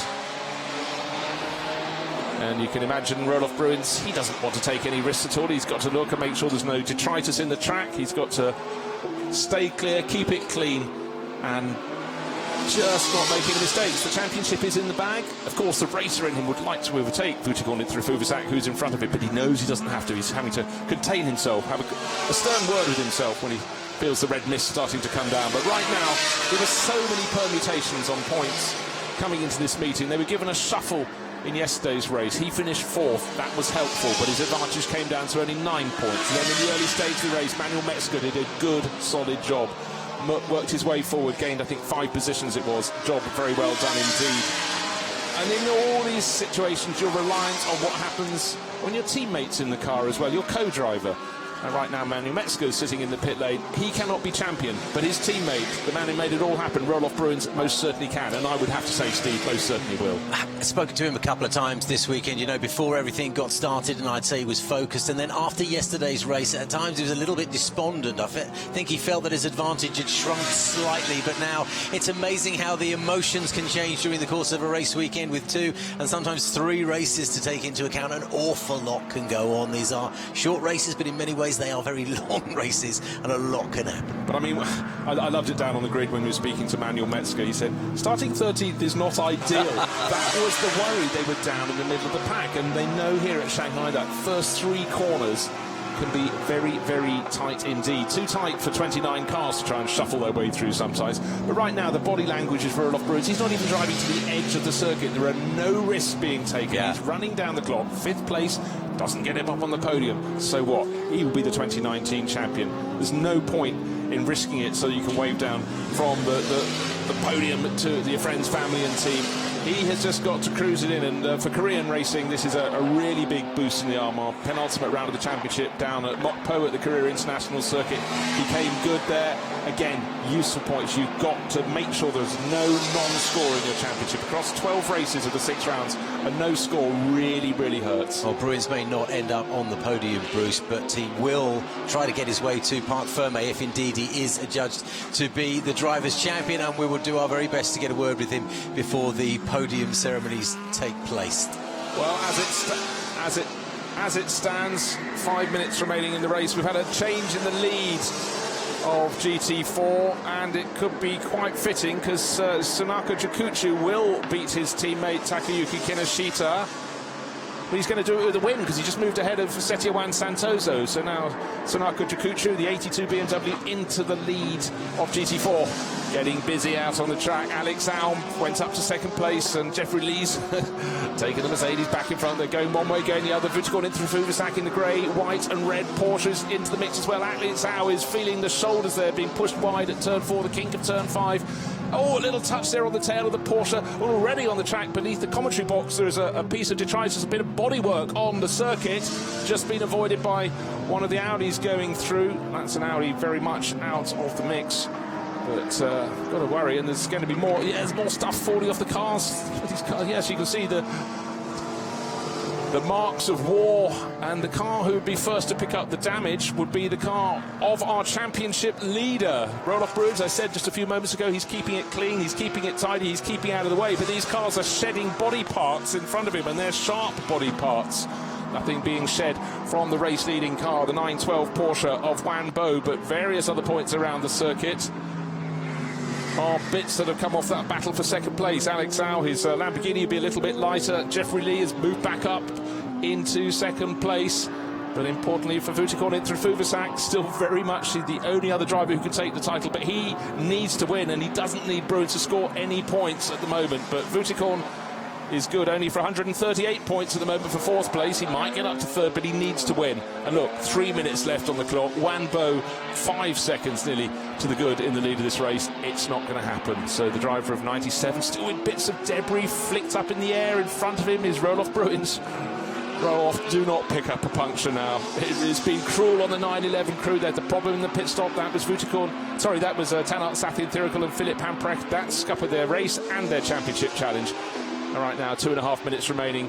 Roelof Bruins still running in 5th place. That's enough for the title. You can see in the middle of the start and finish straight, great big piece of front splitter lying on the circuit. It's the middle of the track. It's not on the racing line. The car's naturally on the pit wall side there would be going past that. If anyone swerves, though, it might be sitting there. I think we're fine. But our race leader, Wan Bo, for Absolute Racing, what a busy team this Chinese team is. Bases at various points around Asia and running many cars, but doing it with great style. But sadly for them, yes, they'll take a victory today with the 912 crew, but they really will feel for the sister car who had to use 912's air guns when their air supply failed. Oh dear, look at that. 2nd, 3rd and 4th still very tight indeed. Just going past the GTO Racing bright blue GT4 car, and Alex Au losing out in his Lamborghini. He's fallen away from that battle in 2nd and 3rd. It's not 2nd, 3rd and 4th anymore. It's 2nd and 3rd gap, and then 4th. But this is Roelof's garage. This is Indigo Racing. They don't have any teammates to help them. It's Roelof Bruins and a selection of co-drivers to be top of the table, top of the charts. And look, 1.5 minutes remaining, presumably on the penultimate lap now, going out of turn 10 up to the complex of 11, 12 and 13, then down the back straight. They have to do it one more time. He's dropped away a little from the back of this pack that are fighting over 2nd and 3rd and 4th. It doesn't matter. 5th place, more than good enough to give him the championship, because that will give him the title on 159 points. That will do nicely. Thank you very much indeed. Came on strong at the end of last year, and this year has just really lined it up. Keeping out of the way of all those around him, going past the GT4 runners. There goes the GT3 field, but down To start the final lap comes 9:12. Wan Bo into turn 14 in second place, number 88, Jeffrey Lee. He's had a win at Suzuka, remarkable win, but really it's been a really good run for Alessio Picariello, who started the 88 Craft Bamboo Mercedes, and certainly Jeffrey Lee has driven an impeccable race in the second half. But one lap to go. There's the board, the last lap board. The advantage has possibly come down. Yes, it has to 3.2 seconds. You can sense that Wan Bo doesn't need to do any more. A 3-second cushion going on to the final lap, particularly with those in behind fighting so hard for position, is more than enough. Just got to avoid any sharp bits of bodywork lying on the track. There has been some contact. Jeffrey Lee just checking which of the...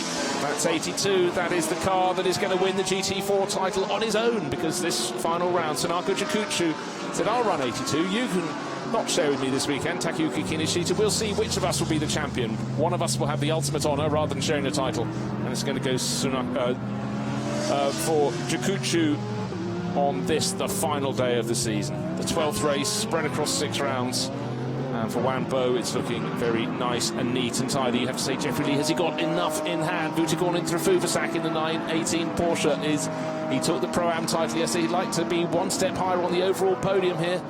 The podium finish has gone away from Alex Au. He's muscled out of that back pack down to 4th overall. Frederick Schandorf did a really good job in the first half of the race. Still little bits and bobs out on the circuit. And then suddenly, the car in second place... Sorry, I beg your pardon, I got ahead of myself. That's Wan Bo going past 55. Sorry, it's the 88 Mercedes I was looking for next. I thought, wow, that's got on right up with him. But second place looks safe, surely. Turn 11 leads into turn 12, turning into 13, and then on to the back straight goes Jeffrey Lee in second place. Vuitagorn into Rafuvasák. I thought that was a passing manoeuvre about to happen, but it isn't. And it's good to see actually the 55 Mercedes keeping totally out of the way. Doesn't want to interrupts anyone's race. Will end up a lap down. That's been driven by Daniel Au at the moment. Better place to the Owls is Alex Au. He's in 4th in the Lamborghini, but no one able to catch up with Wan Bo. Good starting stint from his teammate Liu Yihong Li, but stretching it nice and comfortably towards the end of the season. The end of the lap, that's turn 16. They're only 16. That's the final corner. The final lap of the 2019 Blancpain GT World Challenge Asia is complete. Wan Bo is the winner. Jeffrey Lee comes home in second, pushed by Vuitagorn into Rafuvasák. Alex Au in 5th, and our champion, lights flashing, the car in 5th place. Roloff Bruins, the job is done. Delight for Indigo Racing, and he kept his cool. Manuel Metzger did the first part of the race, but for the Korean crew, very, very happy indeed. It was a 10th place to be, their pit garage, over the course of the past 3 days, but all has come good at the end. A nice tidy drive. Drivers don't traditionally celebrate finishing in 5th place on the circuit, but if it's enough to give you the title, that's precisely what would put the biggest smile of the whole season onto your face. So for Wan Bo and Liu Yihong Li, the delight of winning today, but for them the championship didn't come their way earlier in the year, and it was about consistently good scores for Roloff Bruins, and that has resulted in him being the 2019 champion. 3 wins, a 2nd place, couple of 4ths, 3 sets of 5ths, a 7th, 8th and a 9th. Every single race yielding a point. Down in GT4, we know the outcome. It was always going to be Sanako Jikuchu and Takayuki Kinoshita. Then they decided to have some fun and put them in separate cars. And for Sanako Jikuchu, there he is, car number 82, the 2019 GT4 champion. So I'm sure there'll be a big pat on the back from his teammate Takayuki Kinoshita, who could only finish 4th in class today. So the race winner and the 2019 GT4 champion, Sanako Jikuchu, will be delighted. The honours are not even, the honours are his. And just to go down, hadn't talked too much about what was happening in the AM class today. It was one of the new entries that joined the show and was first to the finish. Won't pick up the points because they can't score points, but for Nan Lin and Heng Min for Team iRace.win, they take the AM honours today. So good job done by them. In fact, if I could read the screen, I've gone along the wrong line. It's car number 5, Phantom Pro Racing. They took the victory in the AM class yesterday, done so again today. Sorry, my eyes are getting a little bit tired, and they were in. Eventually, let's just check the position, in 12th overall. That's a really, really good run, and the race was finished by Chris Chia So the number 5 is the black and gold car that picked up the AM class today. But there is our winner, Wanbo. Traditionally, as most winners do, they just slow it all down in laps, soak up the atmosphere, and feel the pleasure.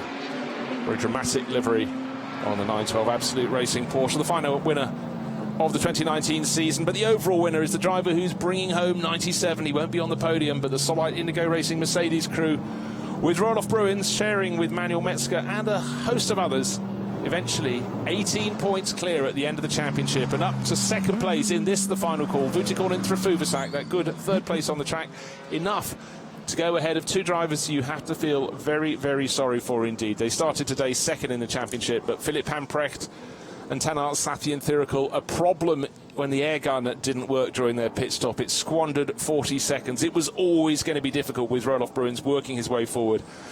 And unfortunately, as the Lions are there to grab, getting in the way of Liu Yihong Li, winning is very, very good anywhere. But for a Chinese driver, winning on home ground in a Chinese team, that is super special. And Wanbo will bounce out of the car. They've ended their season on a massive high here at the Shanghai International Circuit. And you can see what it means to them there. Delight for them. They haven't taken the title, but they've ended their season with a bang, with a win in race number 12. So well done to the pair of them. That was a really fabulous drive. It was likely they were going to come through. They had 5 Pro-Am crews ahead of them, and they worked their way past all 5. So really, really good conclusion to the season there. And Liu Yihong Li didn't do the first 2 rounds, but was a very, very useful teammate for Wanbo. But now, finally, chased in by a car that started today third in the championship, the Ferrari, don't forget, that had many, many laps in the pits. Yuya Sakamoto coming home 26th, 7 laps in arrears, 8 laps in arrears after the mechanical problem, but no problems, thank goodness, for Solite Indigo Racing. 5th place is good for them, but let's go down to talk to today's winners. Who is Steve? Yeah, great scenes down here, Bruce. We've got family as well. Yombo, first of all, a late 25 points for you guys. How does it feel? I feel good. Actually, my team Leo did a good job. I took it off the car. I feel the team gave me really great car. I just try to push what I can. So yeah, I will take some cars. That's it. Finally, yeah, we got the champion this year. Yeah. Hong Li, when you changed over, did you think that a win was on the cards? Yeah, I think we did a good job in the quali. Then in the first part of the race, we have a really good pace. Then after the safety car, the front tire was really bad. Then I just managed the car and bring it SP1 in Silver Cup for Bob. Then we had a good chance. Yeah, I know that's going to happen. That's going to happen. There is champagne to be consumed. Well done, gentlemen. Thank you. Well done. Back to you, Bruce. Well done. Very composed pairing there, Liu Yihong Li, who was second, and the driver who second to speak, and Wanbo, great victory, and you can sense the satisfaction, all the greater for doing it on home ground. Eventually, their margin of victory, 3.1 seconds over the pack, and it really was a snarling, tussling pack. And Jeffrey Lee, another good result for him, took that win at Suzuka and in the opening race of the season at Sepang, but second place today just shows actually the win, the good results at the end of the season are all the more impressive because other teams have really hit their straps as well and developed their cars and their craft through the course of the season. So all the cars have made it back in from the pack, but the most important driver to catch up with is the driver who's bitten his nails away, but he's this year's champion. Yeah, the season is over, and we know who our driver's champion is. It's Roloff Bruins. Roloff, you're taking congratulations from your colleagues. Just tell us how it feels. Amazing. I don't even have words for it. I mean, we went into the last race starting from P14 and finishing 5th. I mean, incredible. Was there a point in the season when you thought, yes, I could possibly be the driver's champion? I think we had we got that thought like in the last part of the season. I think around Korea we thought we actually have a shot. Manuel, what were the scenes like in the garage as you were watching Roloff come through to take the drivers' championship? Yeah, it's an incredible feeling. We worked so hard, and especially this weekend was really tough for us, starting way back in the grid in both races, not what we expected. So we knew we had to be there to collect important points, and yeah. Today's race has just been amazing. Yeah, don't know what to say. It's just great. It didn't come on the top 3, but you will be needed up there in the podium because there's plenty of celebrations. Well done, guys. Thank you. That actually is the first smile I've seen on Roloff Bruins' face all weekend. It just shows how much tension is carried here when you get to the championship finale, and certainly, as he said, starting down in the middle of the grid was a very worrying moment. But let's take a look at the results at the end of the season. The last race, the 12th race, and Wanbo built on the work that Liu Yihongli put on with the number 912 Porsche to win by 3.1 seconds ahead of Jeffrey Lee, who took over from Alessio Picariello. So it's Porsche ahead of Mercedes. Another Porsche, the Pro-Am champion, Vuticorn Intrafuvasak and Alex Imperatori in third place overall. Look how close it is. Fourth place for Vincenzo Sospiri Racing, picking up a good result for a change. They've had flashes of speed, but brought home there by Alex Zhao. And in behind was Roloff Bruins. He didn't need to try and overtake. Fifth place was more than enough, with his championship rivals all hitting some form of problems. Fifth place on the day was perfectly good enough for the title. And for the JRM Porsche crew, yes, they led the race with Chris van der Drift, got a little bit shoved out in the order and ended up down in sixth. But a good run for them. A great mix of manufacturers, as you can see, with Audi and Ferrari in that top 8 positions as well. So for T2 Motorsports in 8, that's a good showing as they work their way in that really, really busy midfield, got up into the top 10. And certainly it's been a season of enormous fun, many, many changes. It's all about being consistent, and with points in every single race. You only get points for the top 10, and it's very competitive, but Roloff Bruins managed that each and every single time, and that is why he's the 2019 champion. And also quite a few new names for this final round. We had 4 new teams coming to play, and certainly adding to the colour and experience of all these drivers, and I feel quite a few of them will come back and play with us in 2020. So now let's look forward to the final podium ceremony of the 2019 season. And Steve Dawson is your master of ceremonies. Ladies and gentlemen, welcome to the final podium ceremony. This is race 1, Blancpain GT World Challenge Asia at the famous Shanghai International Circuit. We will start with the ceremony for the overall winners. Join me, please, in welcoming our third place finishers in the 918 car, Vuticorn Intrafubasak and Alex Imperatori.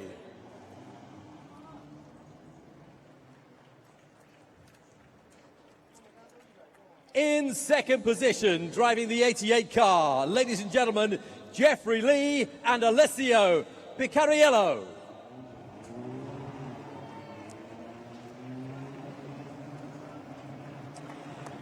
And your winners in the 912 car, Yuan Bo and Liu Yihongli.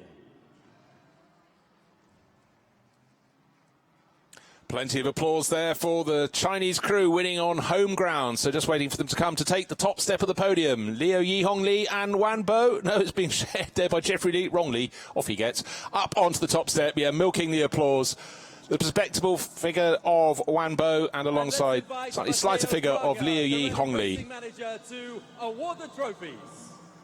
Here you can see the delight winning on home ground, on home turf, on home tarmac for Wan Bo in particular up there. So out come the trophies. Matteo Braga of Pirelli making the presentations.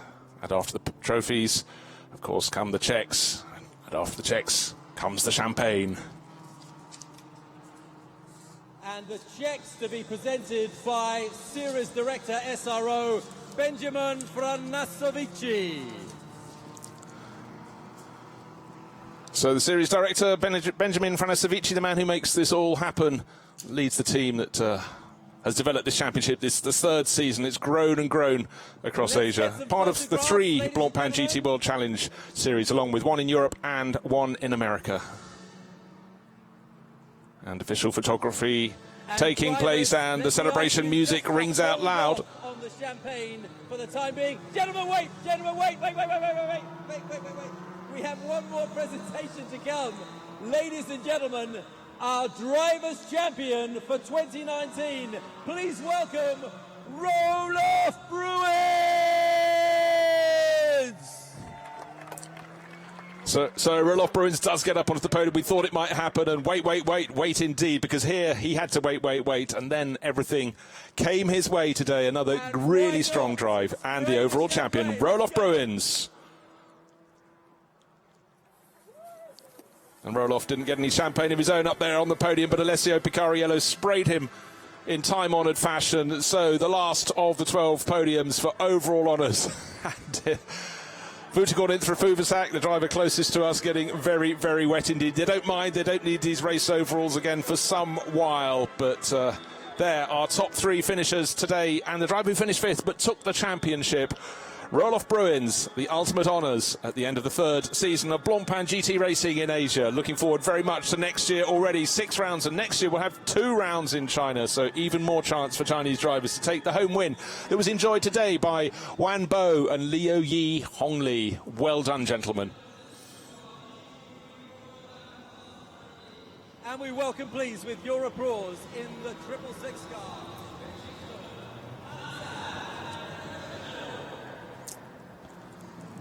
So the announcements as the drivers are going to come out for the Pro-Am podium. And don't forget, they were finishing right at the sharp end of the field. Top pro runner in 2nd place overall. Second position in the 918 car, Voutigorn in Fuvasak and Alex Imperatori.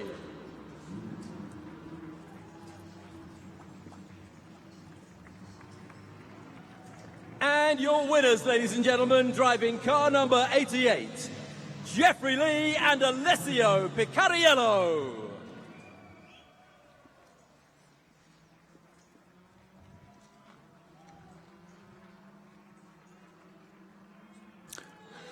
So there we have the Pro-Am podium, and 2 of those 3 sets of drivers look familiar. They're all on the podium already, because the Pro-Am finishers, get this, finished 2nd, 3rd and 4th overall. But so the faces on the right-hand side of the podium you didn't see on the overall podium there. The car that finished in 4th place, the 666 crew, Vincenzo Sospiri, Lamborghini duo of Alex Au and Frederick Schandorf. On the 2nd step is Voutigorn through Fuvasak. And Alex Imperatori, and on the top step, Jeffrey Lee and Alessio Picariello, 2nd in the race today. That was good for Pro-Am honours at this, the final round of the 2019 season. There is the confirmation, the graphics, the top 3 in Pro-Am. They're receiving the winner's clock. That's all from us for 2019. Do make sure you join us at the start of next year. We've got 6 more rounds next time. Join us in 2020.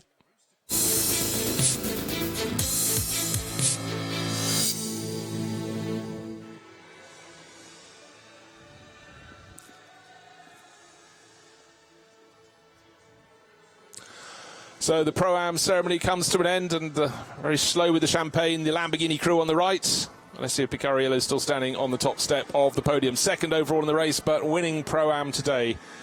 We've still got 2 more podiums to come. We've got the Am podium, and of course we've got the GT4 podium, which will have a special piquancy about it, because the 2 drivers who knew they were going to win the championship as teammates decided to run 2 cars instead of 1 this weekend. They went into separate entries, but let's get to that in a moment, because first we're looking for the Am podium, the junior class, if you will, of GT3, or for the drivers with the least experience.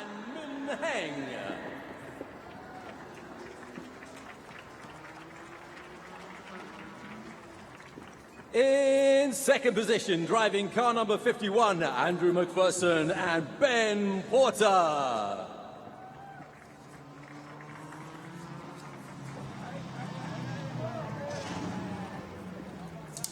And your winners today in the 5 car, Chia-On Chris and Wei Lu.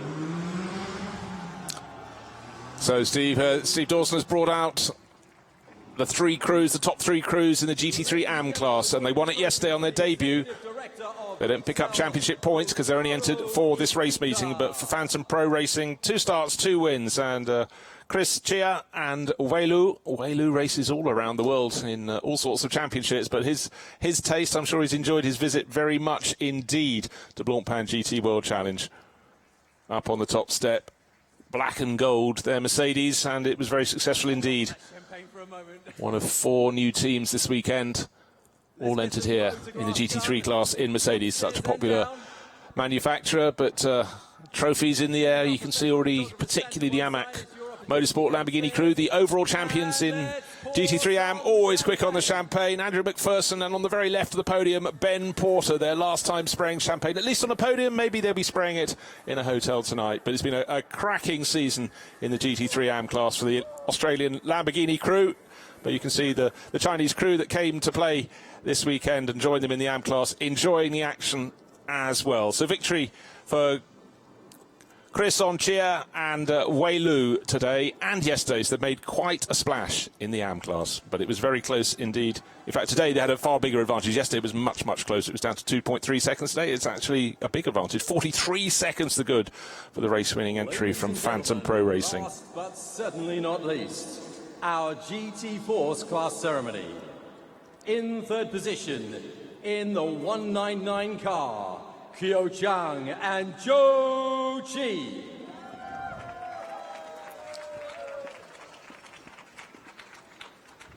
In the 111 car, finishing in second position, Satyawan Santoso and Ringo Chong.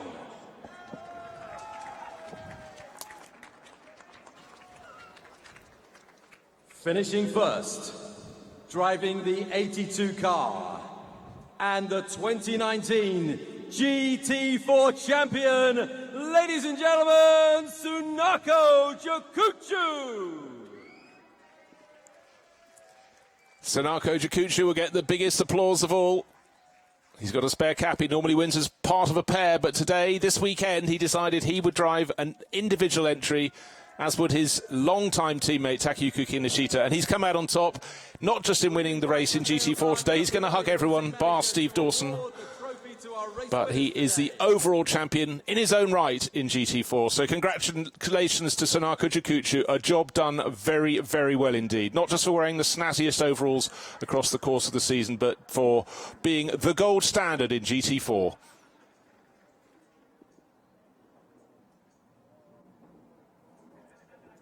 And awarding the checks, ladies and gentlemen, the SRO Series Director, Benjamin Franasovici.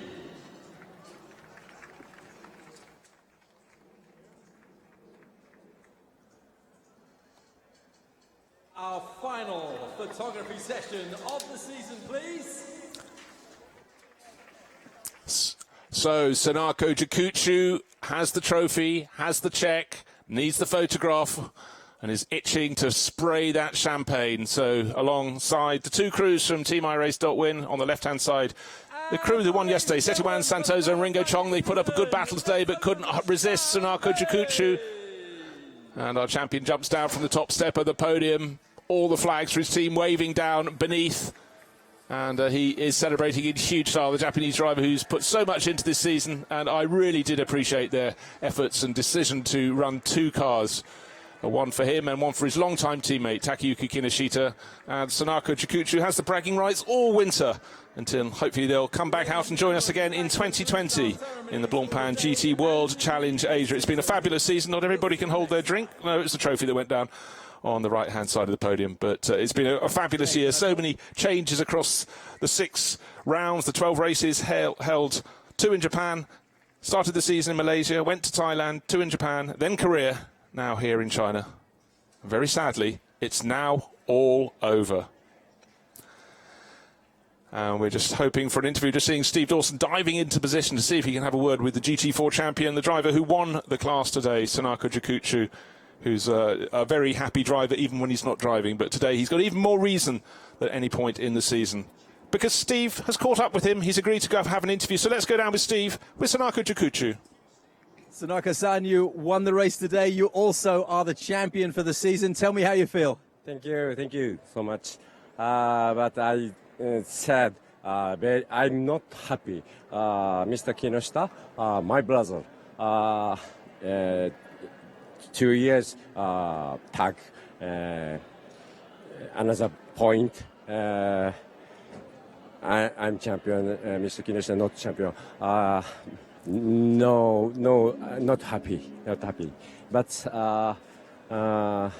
team sponsor SRO 2 years enjoy and fight races more very exciting. Thank you.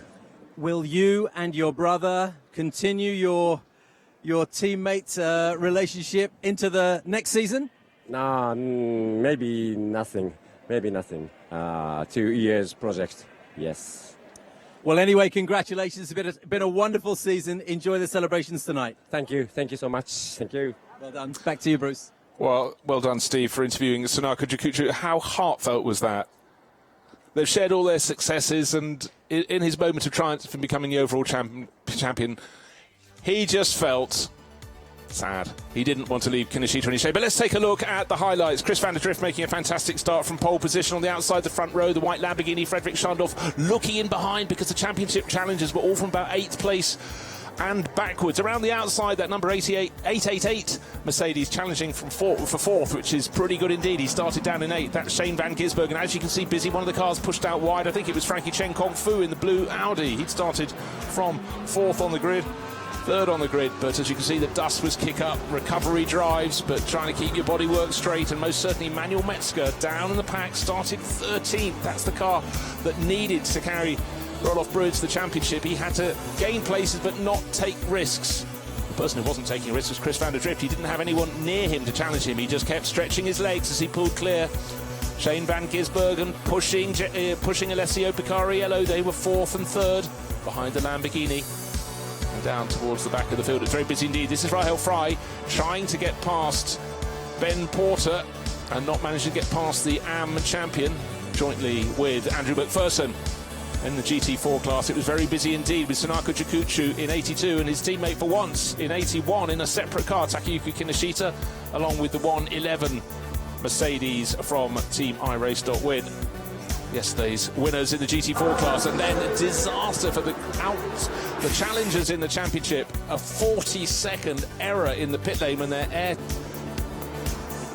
guns wouldn't work. There was a problem with the kit. They had to be pushed back to the neighbouring garage, and for the 911 Porsche crew, they came here with hopes. They were just about in the championship mix when it came to the pit stops. That disaster cast them right down the order and left others to play at the front end of the field. Alex Au took over the white Lamborghini, chasing Jeffrey Lee. They were battling over 2nd and 3rd.